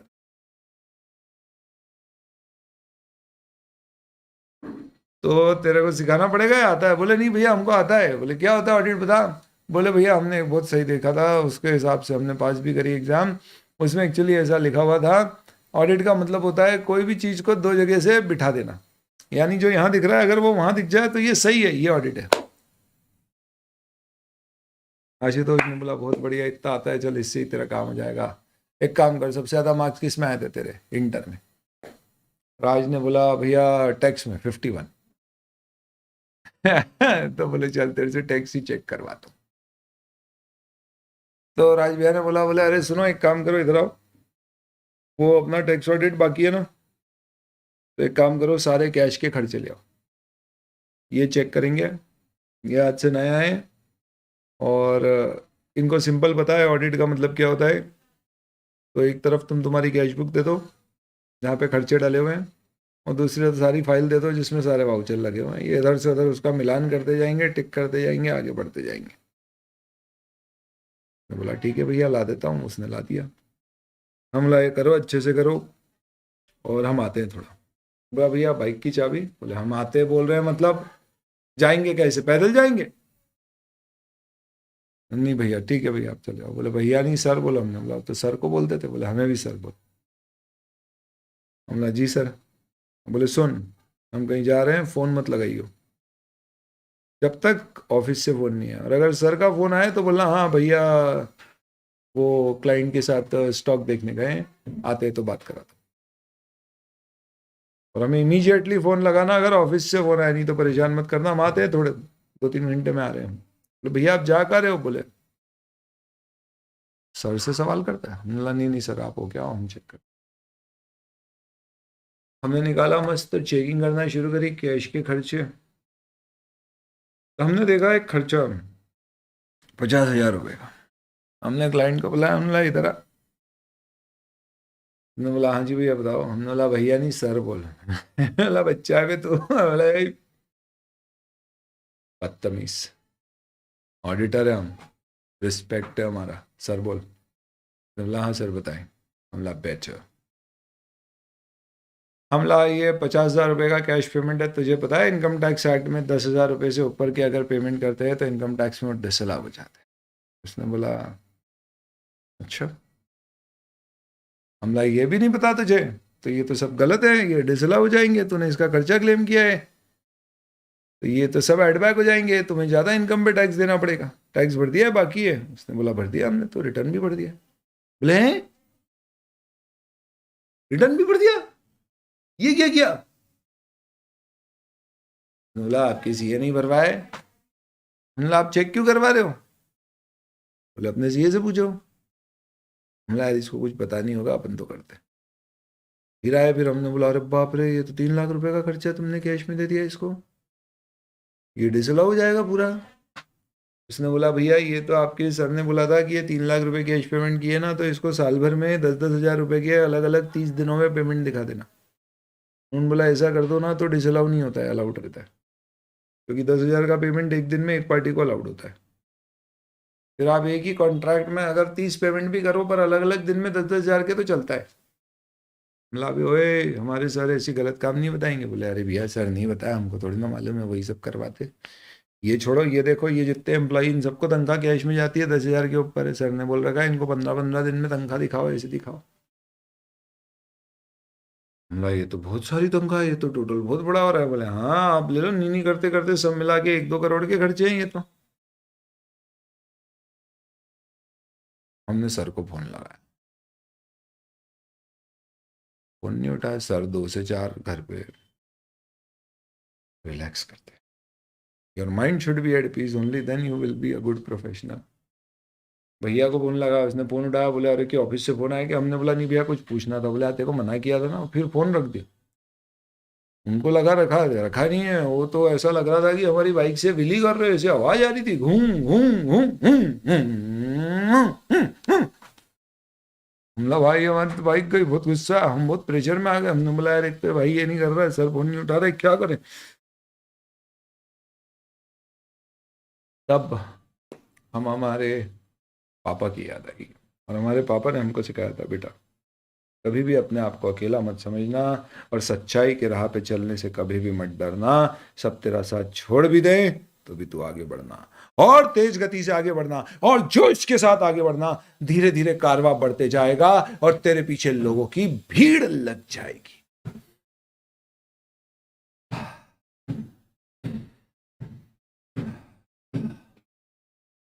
ऐसी एनर्जी, ऐसा जोश आ रहा है। हमने बोला ये नहीं हो सकता, हम नहीं छोड़ेंगे। हमने सबसे पहले एक मैसेज ड्राफ्ट किया जिसमें हमने लिखा सर हमने यहाँ पे 1 करोड़ रुपए के टैक्स के फ्रॉड पकड़े, जिसको ये कंपनी ने किया है, जिसके बारे में हमें लगता है कि हमें इमीडिएटली कुछ करना चाहिए। और हमने तो ये भी पढ़ा था कि अगर कोई फ्रॉड होते हैं 1 करोड़ से ऊपर के, तो उसको मिनिस्ट्री ऑफ कॉर्पोरेट अफेयर्स को भी बताना चाहिए। सिर्फ उसी को ही क्यों, हम तो इनकम टैक्स को भी बताएंगे। तो सर आप क्या कहते? सर प्लीज जवाब दीजिए, सर प्लीज जवाब दीजिए। बहुत बार पिंग किया, कोई जवाब नहीं आया। भैया को फोन लगाया, वो कट कर रहे बार बार। हमला क्या करे क्या करे? हमने बोला सोशल मीडिया। ऐसी सिचुएशन में सोशल मीडिया का पावर नजरअंदाज नहीं करना चाहिए। हमने कई सारी मूवीज देखी है जिसमें सोशल मीडिया के पावर से जब कोई सच्चाई की राह नहीं सुनता है तो सोशल मीडिया से लोगों तक उसे फैलाया जाता है। तो हमने बस इंस्टाग्राम की स्टोरी डाली जिसमें हमने बताया first day in audit 1 crore of tax frauds detected, I am loving it. बकायदा हमने फोटो खींच खींच के उसकी पूरी एक ऐसी रील बनाई और रील बना के पोस्ट कर दी, व्हाट्सएप पे स्टेटस पे लगा दिए, ट्विटर पे ट्वीट कर दिया। Do you know this particular company? The company is doing huge amount of tax fraud, which is leading to a loss to our beloved nation. Hashtag stop tax evasion. Please retweet. बस फिर क्या था, Twitter भर दिया हमने। अब बहुत सारे जगह से लाइक फाइक आने लग गए, हार्ट्स के इमोजी आने लग गए इंस्टा पे। कई सारे दोस्त, अरे वो आया और आर्टिकल चुप में तूने पहले दिन ही फ्रॉड निकाल दिया, अपने को लग रहा है अपन ने कोई बहुत ही मस्त काम कर दिया। बस सर उठे, उन्होंने देखा, व्हाट्सएप खोला, हमारा स्टेटस देखा, फोन लगाया, उन्होंने बोला बेटा क्या किया तूने? हमला सर ऐसा ऐसा हुआ था। बोला बेटा तूने किस किस को बताया? सर वो अभी इंस्टा पे और व्हाट्सएप पे स्टेटस अपडेट किया, स्टोरी डाली और ट्विटर पे एक ट्वीट डाला है। बोले बेटा सब हटा दे। बोला क्यों सर? बोले बाद में बताऊंगा बेटा, मैं आ रहा हूँ, तू आ जा, वापस आ जा, पर तू सब हटा दे। मैंने बोला ठीक है सर मैं हटा देता हूँ, पर मैंने एक्चुअली क्या इनकम टैक्स में चाचा थे उनको भी बता दिया, तो उनको भी मना करूँ क्या? वो आ रहे हैं इधर। फिर बोला शाबाश, और किसी को? बोला हाँ वो रिपब्लिक टीवी में है ना, वो अपने ही अंकल है। अरे हाँ बंगाली बाबू, वो जो बोलते हैं जानना चाहता है भारत, उनको भी हमने बता दिया। उन्होंने बोला टीम भेज रहा हूँ बेटा मैं। तो उनको भी मना कर दूं? किन बोला रुक जा बेटा, तू वहीं रुक, मैं जा रहा हूँ वहां, मैं निकल रहा हूँ यहाँ से।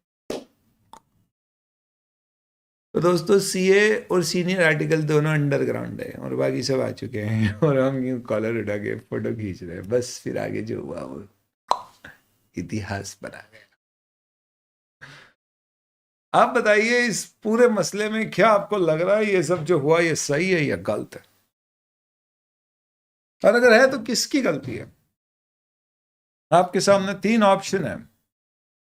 क्या ये गलती ए राज की है, आर्टिकल, या ये गलती बी राज के पापा की है जिन्होंने उनको ऐसे जोश भरे हुए सीख दिए थे, या ये आर्टिकल सीए की है, या ये गलती सीए की है, या ये गलती आशुतोष की है? Who is the person responsible?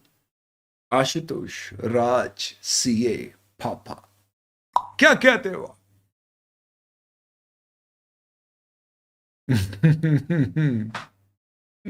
उसके बाद बच्चे को सीधे डिग्री मिली है। बहुत बढ़िया। आप बताए दोस्तों ऐसी सिचुएशन में गलती आपको क्या लगता है किसकी है? राज की गलती है, सीए की गलती है? बहुत बढ़िया, सीए ने गलत किया, राज ने गलत किया। यो यो यो, समझ नहीं आ रहा है। राज सीए, राज सीए, सीए सीए सीए, सब सीए कह रहे। तो गाइस समझ में आ रही है कहानी क्या है? What we are trying to understand here, the whole fundamental of this discussion is the problem basically was with respect to the systems in the CA firm. Ideally CA firm को ढंग के systems बनाना चाहिए थे। Ideally CA firm को क्या करना चाहिए था? उनके यहाँ पे एक सिस्टम होना था कि कोई भी अगर आपके यहाँ पे नया स्टाफ आ रहा है तो पहले उसका ओरिएंटेशन हो, जैसा किसी ने कहा था, इंडक्शन हो, उसको समझाया जाए। ये अज्यूम नहीं किया जाए कि भैया पहले दिन जो आया उसको सीधे भेज दिया ऑडिट पर, ये सोचा कि कर करके सीख जाएगा। क्या कर रहे हो यार, ये मजाक है, सीरियस गेम है ये, आप इसको मजाक कर ले रहे। You need to have proper systems in place. CA की गलतियां समझो, क्या क्या गलती थी। सबसे पहले तो सीए की गलती की उसने बस ये देख के कि हमारे क्लाइंट का लड़का है उसको भर्ती कर लिया, उससे ना बात की ना समझा उसको क्या आता है नहीं आता है। दूसरा, जब वो आया तो कोई प्रॉपर सिस्टम नहीं था, किसी को पता नहीं था ये आने वाला है।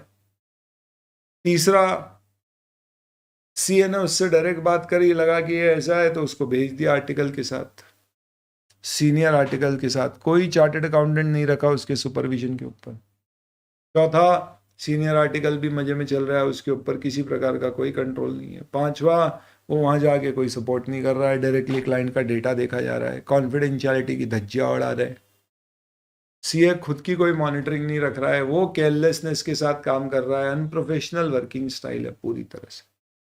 इसे बोलते हैं खराब quality, bad way of doing things. It's a quality issue. That is why there is this standard which is known as SQC1, Standard on Quality Control 1, जो कह रहा है कि हर एंगेजमेंट में, हर जो काम आप करते हो, आपके सारे कामों में अच्छी क्वालिटी आए, इसके लिए जरूरी है कि आप एक सिस्टम बनाओ, एक ऐसा सिस्टम जिसमें सब कुछ डिफाइंड हो, स्टार्टिंग फ्रॉम क्या एथिकल रिस्पॉन्सिबिलिटीज होती हैं सीए की, फर्म की, टीम मेंबर्स की, इंक्लूडिंग कॉन्फिडेंशियलिटी। देन किस क्लाइंट का ऑडिट एक्सेप्ट करना है नहीं करना है। देन कैसे एम्प्लॉय का रिक्रूटमेंट होना चाहिए, कैसे उसकी ट्रेनिंग होनी चाहिए, कैसे उसको कंपनसेट करना चाहिए। देन जब आप ऑडिट करें तो उस ऑडिट में किसका डायरेक्शन होना चाहिए, कौन सुपरवाइज करेगा, कौन काम रिव्यू करेगा, कम्युनिकेशन कैसे। देन समय समय पे मॉनिटर करते रहना कि जो आपने सिस्टम बनाए वो सब लोग फॉलो कर रहे हैं या नहीं, मॉनिटर। आइडियली एक सिस्टम ऐसा होना चाहिए जिसमें ये 6 चीजें कवर की जाना चाहिए। सबसे पहले एक व्यक्ति को जिम्मेदारी दी जाना चाहिए कि वो क्वालिटी का ख्याल रखे, भैया सब कुछ प्रॉपर क्वालिटी के सिस्टम्स बनाने में मदद करे एक तरह से। सबसे पहले एथिकल रिक्वायरमेंट पूरी टीम को समझाई जाए, जिसमें integrity, objectivity plus confidentiality, including confidentiality, independence, ये सब समझाया जाए। कौन से क्लाइंट का काम करना है नहीं करना है ये डिसाइड किया जाए। ह्यूमन रिसोर्स कैसे रिक्रूट करना है, कैसे ट्रेन करना है, ये समझाया जाए। एंगेजमेंट परफॉर्मेंस, यानी कोई भी ऑडिट या कोई भी एंगेजमेंट अगर हो रही है तो उसमें डायरेक्शन, सुपरविजन, रिव्यू कैसे हो, कौन क्या देखेगा, ये सब देखा जाए। और फाइनली इन सबको मॉनिटर करा जाए ताकि ये इंश्योर किया जा सके कि जैसा हमने सिस्टम बनाया वो फॉलो हो रहा है या नहीं। These are basically the elements of the system of quality control. और ये सिस्टम क्या होगा? This is nothing but a set of policies and procedures which will talk about these elements.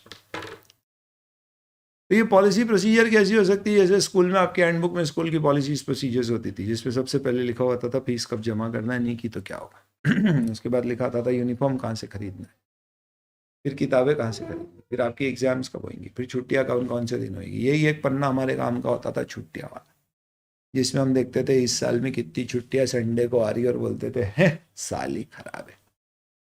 Best होता था वो साल जब ज़्यादातर छुट्टियाँ मंडे को आती थी, इतना अच्छा लगता था दिल से। All in all what is happening here is कि स्कूल भी अपनी पॉलिसी प्रोसीजर्स बना के रखती है, एक सिस्टम बना रखा है उन्होंने सारी चीज़ों का, कि हमारे यहाँ एडमिशन का ये सिस्टम है, टीचिंग का ये सिस्टम है, एग्जाम इवैल्यूएशन का ये सिस्टम है, टीचर्स को ट्रेन करने का ये सिस्टम। हर ऑर्गेनाइजेशन बनाता है, होटल में सिस्टम्स होते हैं, पॉलिसीज और प्रोसीजर। सिस्टम क्या होता है? यही तो है, डॉक्यूमेंटेड पॉलिसीज और प्रोसीजर्स, और कुछ नहीं। सिस्टम सिस्टम सिस्टम सुन के ऐसा लगता है computer system computer system computer system, या खुदा बाहर निकलो उस सोच से। यहाँ सिस्टम का मतलब कंप्यूटर सिस्टम नहीं है, यहाँ पे सिस्टम का मतलब है एक सिस्टम। सिस्टम का मतलब है एक प्रोसेस। तो हम चाहते हैं कि आप अपने फॉर्म में एक ऐसा प्रोसेस डिजाइन करो जो कुछ नहीं होगा, डॉक्यूमेंटेड पॉलिसीज और प्रोसीजर्स होंगे, जिसे आपकी टीम फॉलो करे, आप उसे मॉनिटर भी करो, ताकि इंश्योर हो कि सिर्फ ऑडिट में ही नहीं, जो भी काम आपकी सीए फर्म करती है, audit, review, other assurance related service, सब में प्रॉपर क्वालिटी आए। एंड इस स्टैंडर्ड को नाम दिया गया standard on quality control 1। Technically आपके कोर्स में एसेज ही होते हैं, बट आपके मॉड्यूल में SQC 1 का कंटेंट दिया है, इसलिए पढ़ना पड़ेगा। तो what is this particular standard SQC 1? इस स्टैंडर्ड का नाम ही आप कोड कर दोगे तो ही 2 मार्क पक्के, कितना तो लंबा नाम है। SQC मतलब क्वालिटी कंट्रोल का स्टैंडर्ड है, तो शुरू होगा क्वालिटी कंट्रोल। ये किस लेवल पे क्वालिटी कंट्रोल है? फर्म के लेवल पे। कौन सी फर्म? जो ऑडिट कर रही है कोई भी चीज, ऑडिट, रिव्यू, एश्योरेंस या रिलेटेड सर्विस। तो quality control for firm that perform audit and review of historical financial information and other assurance and related service engagement.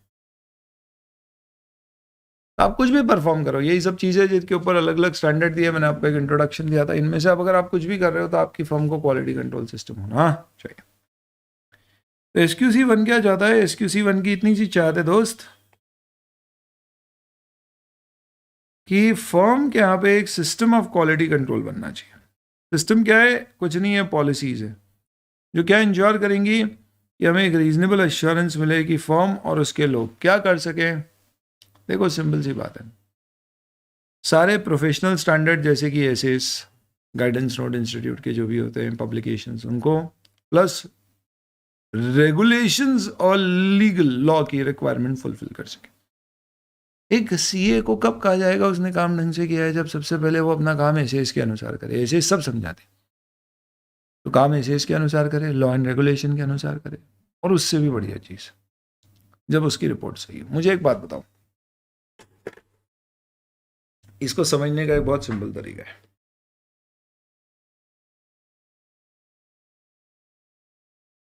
When will we say that a student has achieved his objectives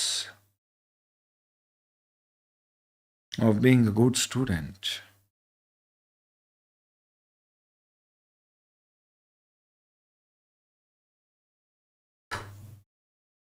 कब मैं कहूंगा कि एक student ने एक अच्छे student होने के अपने उद्देश्य पूरे कर लिए?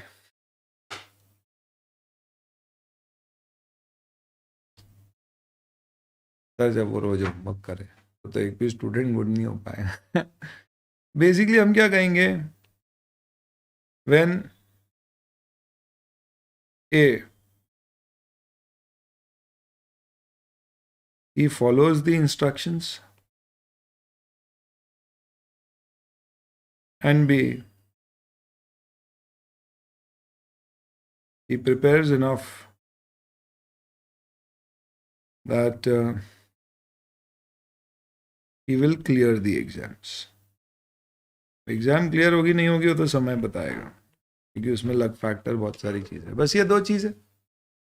अगर एक स्टूडेंट अपनी बातें सुने, इंस्ट्रक्शंस प्लान जो दिए उसको फॉलो करे, और सेकंड अगर एक स्टूडेंट सिर्फ क्या करे, ऐसी तैयारी करे जिससे हमें लगता है कि वो क्लियर कर लेगा एग्जाम, तो हम बोलेंगे अच्छा स्टूडेंट। अल्टीमेटली यही ऑब्जेक्टिव।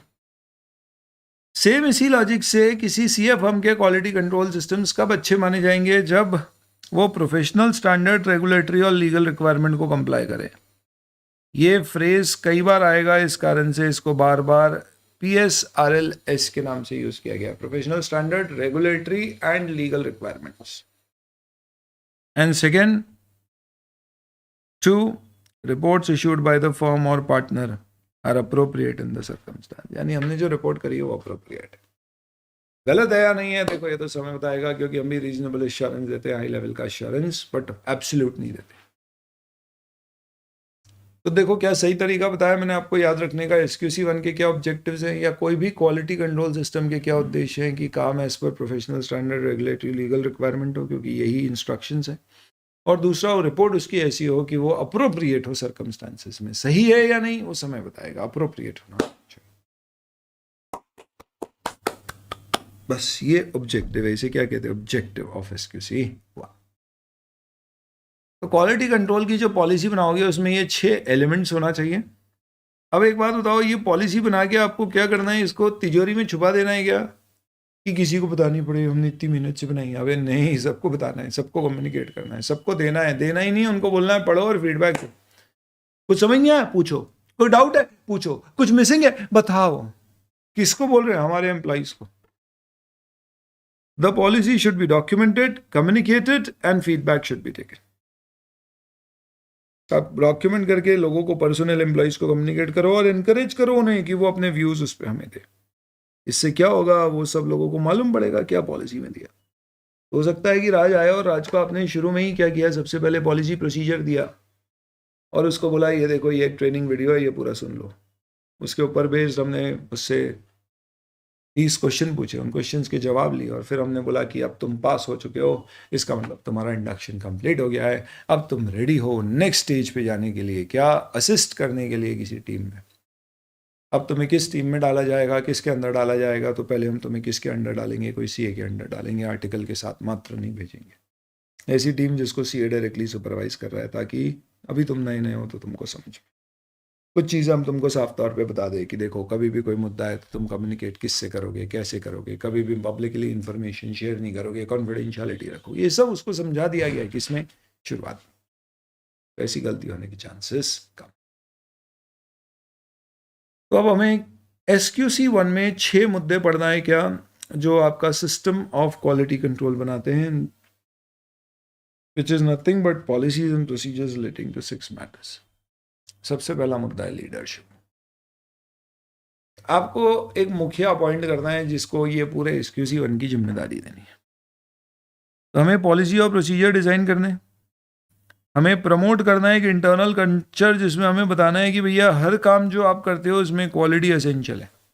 ऐसा लोगों में जुनून भरो कि हमें अच्छा काम करना है, हमें सही काम करना है, क्वालिटेटिव काम करना है, करने के लिए नहीं करना। तो बताओ ये जुनून कौन भर पाएगा?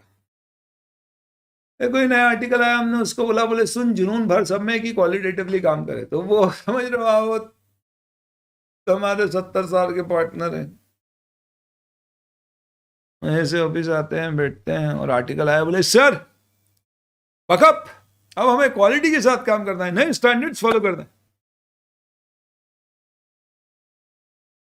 रुक, कान की मशीन लगा लेते हैं। बेटा ऐसे नहीं आएगी क्वालिटी, कौन लेके आएगा? Quality will be from the top, it should flow from the top. लोग हटा देंगे, बोले बच्चा है। जैसे ही आप निकलोगे पीछे बात करेंगे, बोले और बच्चे में बहुत जोश है। दूसरे बोलेंगे यार कुछ नहीं, अपने में बिता हो जाएगा ठंडा 10 दिन। किसी मिला 10 दिन तो बहुत होते, अपनी फॉर्म में तो 3 दिन में फुस हो जाएगा। देख तू ट्रांसफर नहीं ले। इसलिए मैं क्या बोल रहा हूँ आपको, फर्म का सीईओ, मैनेजिंग पार्टनर, इन लोगों को जिम्मेदारी लेनी, it should come from the top boss. Quality quality quality, focus focus focus.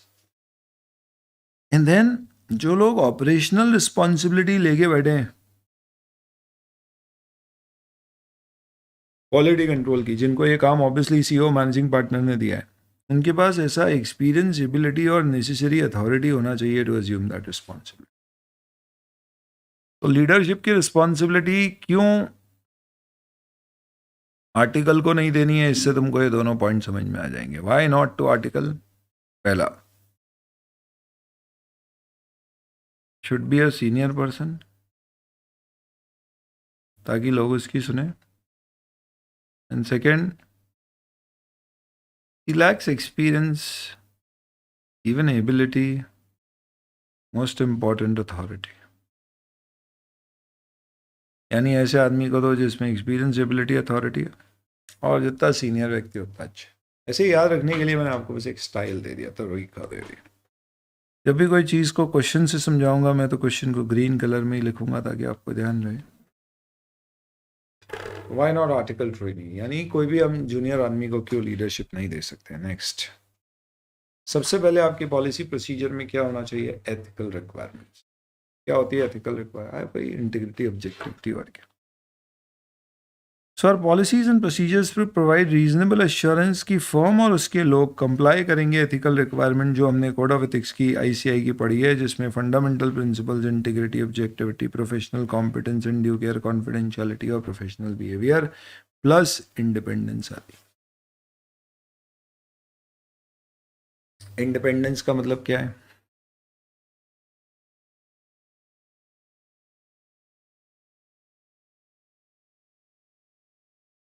Independence के पॉइंट दिए हुए हैं यहाँ पे। पहला, बताओ कि भैया इंडिपेंडेंस फंडामेंटल रिक्वायरमेंट है सारे ऑडिट में। हमें इंश्योर करना है कि कौन इंडिपेंडेंट रहेगा? फॉर्म, उसके एम्प्लॉयज, जो एक्सपर्ट्स हमने अपॉइंट किए हैं काम करने के लिए, हमारी नेटवर्क फॉर्म, सिस्टर कंसर्न्स, इन सब का इंडिपेंडेंट होना इंपॉर्टेंट है। इससे अनेबिलिटी फॉर्म को क्या होगी, तो हम हमारे एम्प्लॉयज़ को बता पाएंगे इंडिपेंडेंस के बारे में, और हम पता कर पाएंगे, इवैल्यूएट कर पाएंगे अगर कोई थ्रेट आ रही है, और अगर आई तो फिर हम अप्रोप्रिएट एक्शन समय पर ले पाएंगे, उसे एलिमिनेट या रिड्यूस टू एक्सेप्टेबल लेवल करने। हो सकता है हमें कभी विड्रॉ भी करना पड़े। एक मैकेनिज्म होना चाहिए कम्युनिकेशन का, जिससे एंगेजमेंट पार्टनर फर्म को इंफॉर्मेशन दे सके क्लाइंट एंगेजमेंट के बारे में, और एम्प्लॉयज इंफॉर्मेशन दे सकें फर्म को। ऐसी रिलेशनशिप जिससे इंडिपेंडेंस पे इम्पैक्ट। ध्यान रखें, सारी ब्रीच ऑफ इंडिपेंडेंस को समय पे हमें नोटिफाई करना है ताकि एक्शन लिए जा सके, और एक बार हमें एक एनुअल कंफर्मेशन कम से कम ले लेना चाहिए कि सब लोग जो भी ऑडिट में इन्वॉल्व थे उन सब ने ख्याल रखा है इंडिपेंडेंस का। ये सारी चीज़ें ऐसे 220 में भी है, यहाँ पे भी है। आपको बहुत सारे मुद्दे लगेंगे, इसलिए मैंने क्या किया है, आपके लिए, सिर्फ आपके लिए, सिर्फ आपके लिए ये सारे पॉइंट्स के यहाँ पे हेडिंग्स दे दिए। पहला, इंडिपेंडेंस सबको ऑब्जर्व करना है।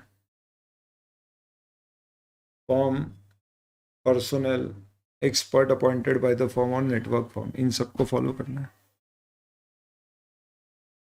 हमारी पॉलिसी और प्रोसीजर फॉलो करने से हम क्या कर पाएंगे? हम एम्प्लॉयज़ को बता पाएंगे, थ्रेट इवैल्यूएट कर पाएंगे और उन्हें दूर कर पाएंगे, ज़रूरत पड़ी तो विड्रॉ। हमें रिटर्न कंफर्मेशन लेना चाहिए कि इन लोगों ने सबने फॉलो किया है, और साल में एक बार ये लेना चाहिए।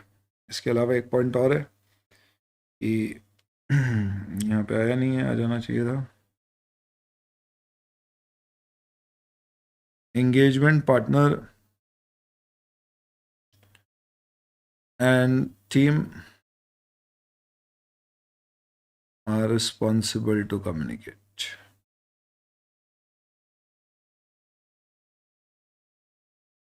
पार्टनर की क्या जिम्मेदारी है कम्युनिकेट करने की? वो फर्म को बताएगा कि भैया ये क्लाइंट है, इसकी ये रिलेटेड पार्टीज है, सारी चीज़ें, जिससे पता पड़ सके कि फर्म की कहीं इंडिपेंडेंस अफेक्टेड तो नहीं है। और एम्प्लॉय की जिम्मेदारी है कि उनकी खुद की कहीं इंडिपेंडेंस अफेक्ट तो नहीं हो रही। यानी जिसका हम ऑडिट कर रहे हैं, अगर उस टीम में कोई एम्प्लॉय है हमारा जिसकी रिलेटेड पार्टी है वहाँ पे इन्वॉल्व, तो वो बता दे, और इससे हम देखें कोई थ्रेट तो दिया, और थ्रेट है तो फिर एक्शन ले। यहाँ तक क्लियर होना चाहिए। इसके ऊपर एक क्वेश्चन है, कैसे SQC1 इंश्योर करता है independence in engagement is not breached by audit firm? तो आपको इस क्वेश्चन में ये सारे पॉइंट्स लिखने, ये आंसर है उस क्वेश्चन का।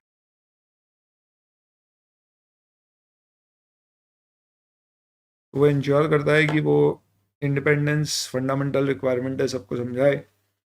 वो इंश्योर करता है कि ये 4 कैटेगरी के लोग फॉलो करें। वो इंश्योर करता है कि इससे कम्युनिकेट की जाए इंडिपेंडेंस सबको। दूसरा, थ्रेट्स हो तो पता पड़े और हम एक्शंस लें। वो कहता है कि पार्टनर की जिम्मेदारी है कम्युनिकेट क्लाइंट की इंफॉर्मेशन फर्म को देना, और एम्प्लॉयज़ की जिम्मेदारी है इंडिपेंडेंस की इंफॉर्मेशन और थ्रेट्स पार्टनर को बताना, ताकि उससे एक्शन लिए जा सके। फाइनली हमें एक एनुअल डिक्लेरेशन लेना चाहिए। ये सब करके हम इंश्योर कर पाएंगे कि हम ऑडिट या कोई भी एंगेजमेंट जो हम कर रहे हैं जिसमें इंडिपेंडेंस रिक्वायर्ड है, वहाँ पे हम इंडिपेंडेंट। ये मैं आपके साथ एनोटेशन वाली शेयर कर दूँ। यहाँ तक सबको क्लियर है? पहले बताइए, तो मैं आगे बढ़ूँ। एकदम हौले हौले आराम से चल रहे हैं दोस्तों, बहुत एकदम रिलैक्स चिल्ड करके। क्योंकि क्या है दोस्तों, टेक ऑफ बढ़िया होना चाहिए अपना। और इससे क्या होगा, बार बार एक ही बात क्या बताऊं,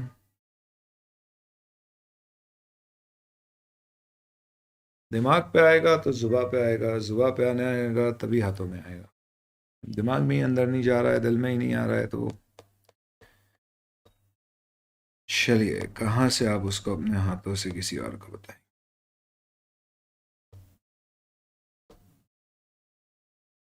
ठीक है, तो ये आपका पूरा डिस्कशन है विद रिस्पेक्ट टू क्या क्या चीज़ें थी। यहाँ पे देखिए, तो अपन ने पहला पॉइंट पढ़ लिया लीडरशिप, दूसरा एथिकल रिस्पॉन्सिबिलिटी, तीसरा acceptance and continuation of client relationship. इस स्टैंडर्ड का ये सबसे इंपॉर्टेंट पॉइंट है। तुम्हारे पास कभी भी कोई ऑडिट आए दोस्तों, तो क्या करना चाहिए? लपक लो। अरे आया आया आया, लक्ष्मी आई, कौन मना करता है? लपक लो। इसका बहुत सिंपल तरीका है दोस्तों। क्वेश्चन के फॉर्म में अगर मैं आपको सिखाऊं तो ऐसे लिखता हूं, when you are offered an audit. ये जो मैं एक क्वेश्चन लिख रहा हूं ना, ये अपनी इनफॉर्मल लैंग्वेज में लिख रहा हूं, है ना, क्योंकि इसका उद्देश्य आपको समझाना है बस। When you are offered an audit, when a CA is offered an audit, he should behave like, और बढ़िया समझ में आए तो ऑफर की जगह ऐसा लिखो,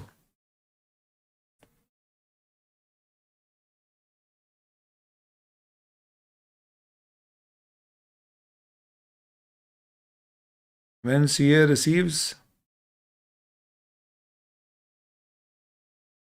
a proposal for audit,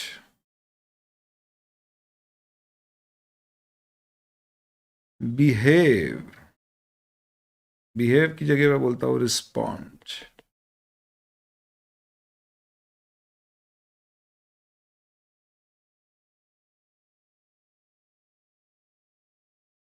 like a girl.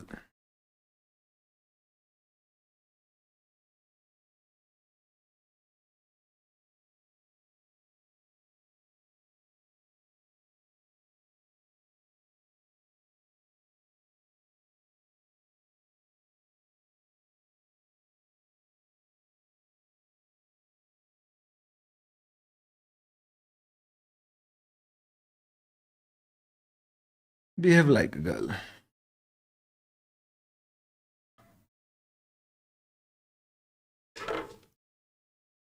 थोड़ी घबराने वाली होगी.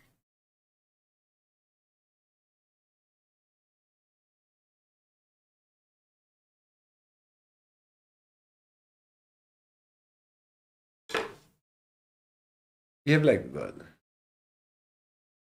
मतलब क्या है इसका? ऐसे एक्साइट मत हो जाना. ऐसी प्रपोजल है, अंदर कितना भी एक्साइटमेंट ऊपर छुपाने का. देखो, कोई बंदी के पास प्रपोजल आता है, इवन बंदी wants to kind of comment on that, there will be better position to answer this. Thank you जी, थैंक यू. टैलेंट डिस्कवर्ड बोला किसी ने. सुनिए आ जाए. तो किसी बंदी के पास कोई प्रपोजल आता है ना, तो कैसे रिएक्ट कैसे करती है? ऐसे रिएक्ट नहीं करती है. Wow, I was always wanting this proposal from you. Thank you, Rahul. भले ही उसको जन्म जन्मांतर से वो रुकी हुई थी कि भैया राहुल पहल करेगा, लेकिन नहीं, जैसे ही राहुल ने प्रपोजल दिया, देखो कैसे बिहेव करेगी वो.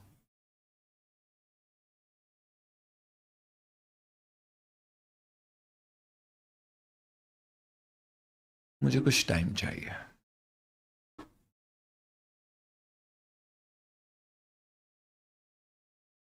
राहुल बोलेगा, देखो तुम्हारा जवाब कुछ भी हो, बस बता जरूर देना. राहुल, मैंने मना नहीं किया है, लेकिन मुझे थोड़ा सा वक्त चाहिए. वक्त वक्त वक्त. अब आप बताओ, वक्त लेके उसे क्या करना चाहिए? अब उसने वक्त लिया भी है, तो ऐसा तो है नहीं कि भैया कल ही हाँ बोल देगी. तो उसने सबसे पहले जाके अपनी फ्रेंड को बताया या अपनी बहन को बताया. तुझे पता है राहुल ने आज क्या बात कर रही है? बोले हाँ, ही प्रपोज. तो तूने हाँ बोल दिया? अरे नहीं नहीं, मैंने उसे बोला यार मुझे सोचने के लिए थोड़ा वक्त चाहिए. अब हमारी बड़ी बहन है, तो बड़ी बहन कैसे हमें रिस्पॉन्ड करेगी? बच्चे मजे ले रहे हो, क्या सीए बन गया. रामपाल यादव तो बन ही जाते आप. तो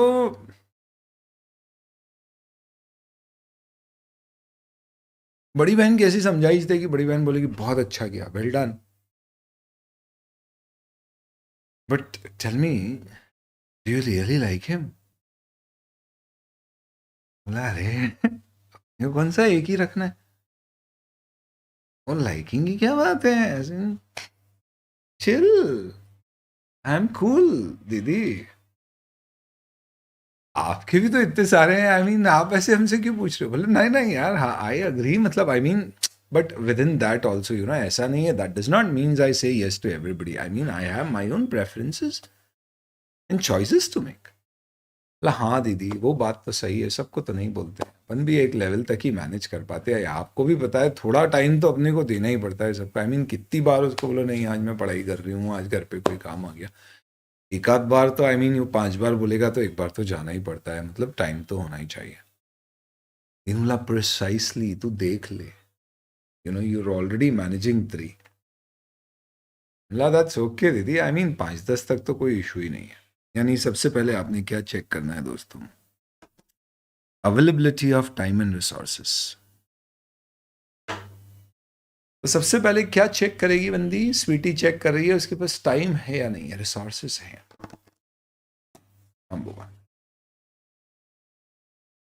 उसके बाद दीदी ने बोला, बोले अच्छा एक बात बताया, ये है कौन? राहुल. बोला अरे आपको फोटो बता देती हूँ. जैसी ही फोटो था, दीदी ने बोला अबे दूर रहे इससे, दूर रहे दूर रहे. क्यों क्या? अरे रुक जा, तेरे को बताते. बस फिर क्या किया, गूगल खोला और उसका नाम डाला. बोले देख इसका नाम आ रहा है. तो जैसे फोटो सर्च गूगल ने शुरू करी, हमने बोला दे फोटो दे, इससे सर्च करते हो. सर्च करके बताया, बोले ये देख. 5 तो इसके नाम है, जोसेफ, इम्तियाज अली, राम जानी, अलग अलग नाम से जाना जाता है। And is known for pulling girls. ये पहले तुझे प्रस्ताव देगा, फिर छोटे मोटे गिफ्ट देगा, फिर बोलेगा पैसे की जरूरत है, तुझसे उधार मांगेगा। तुझे लगेगा छोटा मोटा ही अमाउंट है, क्योंकि ये समझ लेगा तेरे पास कितने पैसे है, उसका 10-15% ही उधार मांगेगा और तू दे देगी, बस फिर गायब हो जाएगा। ये ऐसे ही करता है, स्कैमस्टर है ये। पहले ये वो पेटीएम वाले फ्रॉड करता था, अब आजकल ये करने लग गया है। थैंक गॉड दीदी बचा लिया। आपको क्लाइंट की इंटीग्रिटी भी कंसिडर करना चाहिए, ऐसा नहीं सबको हाँ बोल। और कहीं ना कहीं दोस्तों ऐसा भी होगा कि कहीं ना कहीं स्वीटी के भी अपने एथिक्स हों। तो दीदी ने मुझे बोला, बोले यार एक बात बताए, राहुल लड़का कैसा है। इनफैक्ट ये सब कुछ नहीं था, जैसे ही फोटो सर्च किया तो बोला वो अच्छा कुछ नहीं, मेरे को लगा ऐसा है, बट वो तो कोई और था, फॉरगेट इट। तू बताए लड़का कैसा है। हमने बोला वही दीदी यार, ये तो बहुत serious and he is very very serious about me. दीदी ने बोला यार फिर देख, ऐसे नहीं करना, फिर एथिकली गलत है यार, ये अपने एथिक्स नहीं बोलते ऐसे। क्यों? क्योंकि वो सीरियस है, तो है नहीं फालतू में नहीं यार, तो उसको क्लियर कर दे कि हाँ सही बोल रहा दीदी, ज़्यादा इमोशनल ड्रामा हो गया, मेलो ड्रामा, अपने को दिक्कत हो जाएगी। पर अगर सपोज उसने बोला नहीं हमें भी लगता है he is also cool, I mean ऐसा है, ब्रेकअप पार्टी करके ब्रेकअप करेगा, बोला बढ़िया है फिर तो, पर एक बात समझ ले, तो कितने समय से जानती है? बोला हम तो काफ़ी 2-4 महीने से हैं। तो बोले तेरे इस पीरियड के रिस्पॉन्सेस से तुझे लगता है यू शुड कंटिन्यू? हाँ हाँ, बस 4 मुद्दे। दीदी एक्सपीरियंस लग रही, जी हाँ। तो दोस्तों समझिए अब आप मुद्दा क्या। हाँ हर्ष मेरे भाई, आज तो आज तो मुझे रोना ही आएगा, बच्चे क्या क्या नहीं बोल रहे। तो समझो दोस्तों क्या कह रहे हैं, कोई भी अगर तुम्हारे पास ऑडिट एक्सेप्ट करने के लिए आता है तो ऐसा नहीं तुमने लपक लिया। तुम्हें क्या करना है, तुम्हें सोचना है। सबसे पहले जो तुम्हें ऑडिटर अपॉइंट कर रहा है उसकी इंटीग्रिटी चेक करो। क्यों चेक करना है इंटीग्रिटी?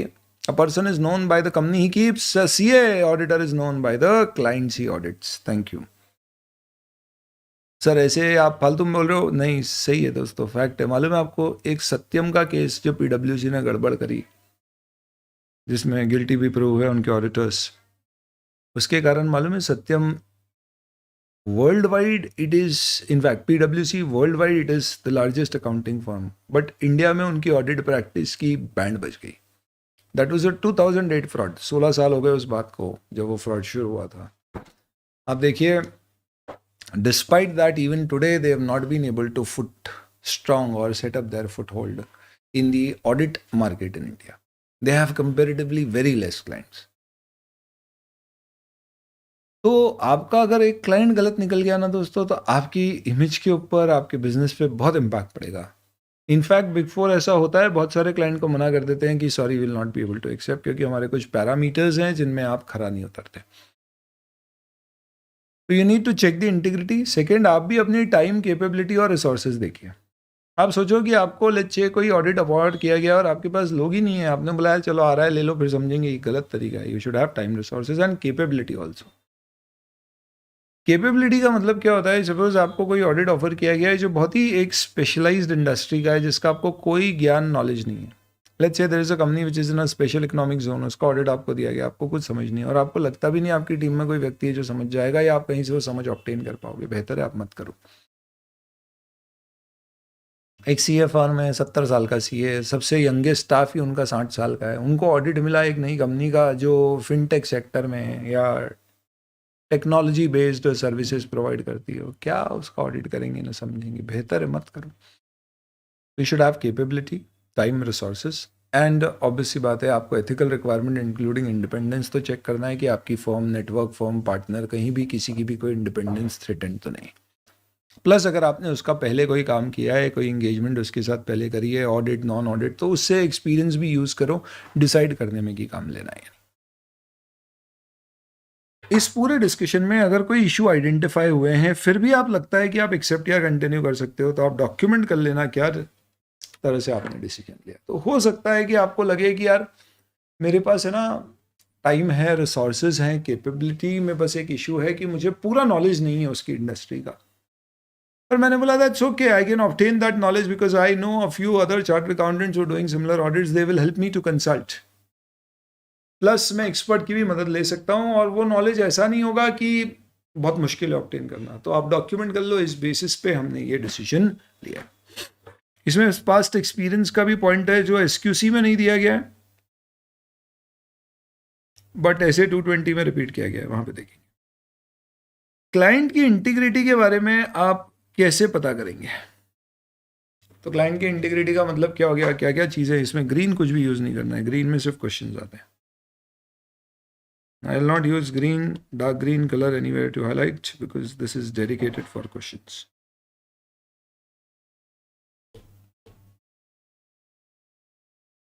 तो क्लाइंट की इंटीग्रिटी में क्या चेक करूं? उनके ओनर्स और केएमपी की आइडेंटिटी और रेपुटेशन क्या है, उनके ऑपरेशंस किस तरह के, बिजनेस प्रैक्टिस कैसी है, उनका एटीट्यूड कैसा है प्रिंसिपल ओनर। जब आप उनसे मिलोगे ना तो आपको एटीट्यूड समझ में आ जाएगा। उन्होंने बोला यार हमें तो कोई भी सस्ता ऑडिटर चाहिए, तुम या कोई भी बता दो, हमें कोई लेना देना नहीं ऑडिट से। तो ऐसे लोग क्या करेंगे, कभी सपोर्ट नहीं करेंगे, शुरू से ही आप पे लिमिटेशन लगा रहा है कि भैया ऑडिट उसको दूंगा जो 10 दिन में खत्म करेगा। हमने बोला यार ये क्या तरीके है, फीस कम से कम रखने की कोशिश कर रहा है, उसके ऊपर ऑलरेडी अंदेशे हैं कि ये हवाला करता है, मनी लॉन्ड्रिंग का काम करता है, काला सफ़ेद कर रहा है। हमें पूछना चाहिए कि भैया हमें क्यों अपॉइंट कर रहे हो, कारण क्या है इसका। You should get that information via us. तो क्या होएगा, जो वो आपको जवाब देगा ना उससे आपको समझ में आएगा उसके रीज़न क्या है। अब सपोज उसने रीज़न में बोल दिया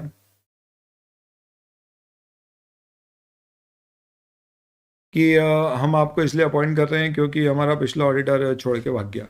हमला क्यों छोड़ के भाग गया, उसने बोला, कंपनी ने बोला वो उसने कुछ गलतियां निकाली थी, हमने बोला रिपोर्ट मत करो, तो उसने रिजाइन कर दिया। बोला यार खुलेआम बता रहे हो, बोला यार अब बताना पड़ेगा क्योंकि आप उससे कम्युनिकेट करोगे अगर तो वो बता ही देगा। तो अब ऐसा है तो फिर ऐसे में नहीं करना।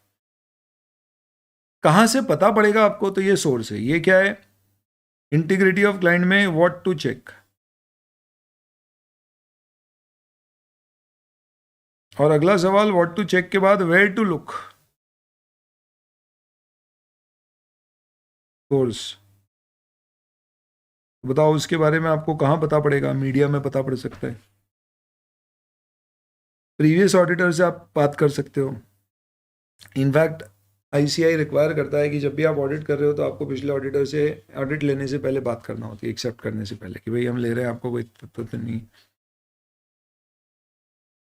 तो वहाँ से आप देख लीजिए प्रीवियस ऑडिटर, थर्ड पार्टी से डिस्कशन कर लीजिए।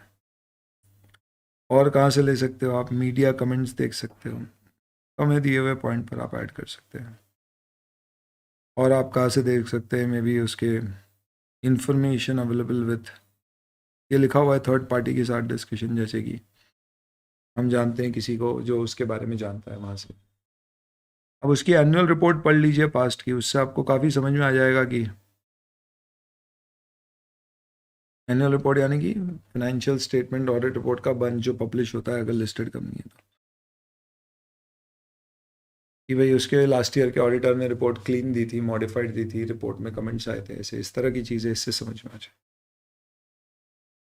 इसके अलावा आप देख लीजिए कि कहीं कोई कॉन्फ्लिक्ट ऑफ इंटरेस्ट फॉर्म और क्लाइंट के बीच में तो नहीं है तो उसे रिजॉल्व। इंडिपेंडेंस इशू, कभी ऐसा हुआ कि जब आपने ऑडिट एक्सेप्ट किया था उस समय सब कुछ ठीक लग रहा था, पर अब ऑडिट एक्सेप्ट करने के बाद अब आपको लगता पड़ रहा है कि यार क्लाइंट की इंटीग्रिटी पे डाउट है, हम बहुत ज़्यादा पता नहीं कर पाए। Subsequently, you are acquiring any information which if you would have acquired earlier, you would have declined the engagement. अगर आपने ये पहले एक्वायर की होती तो आप एक्सेप्ट ही नहीं करते।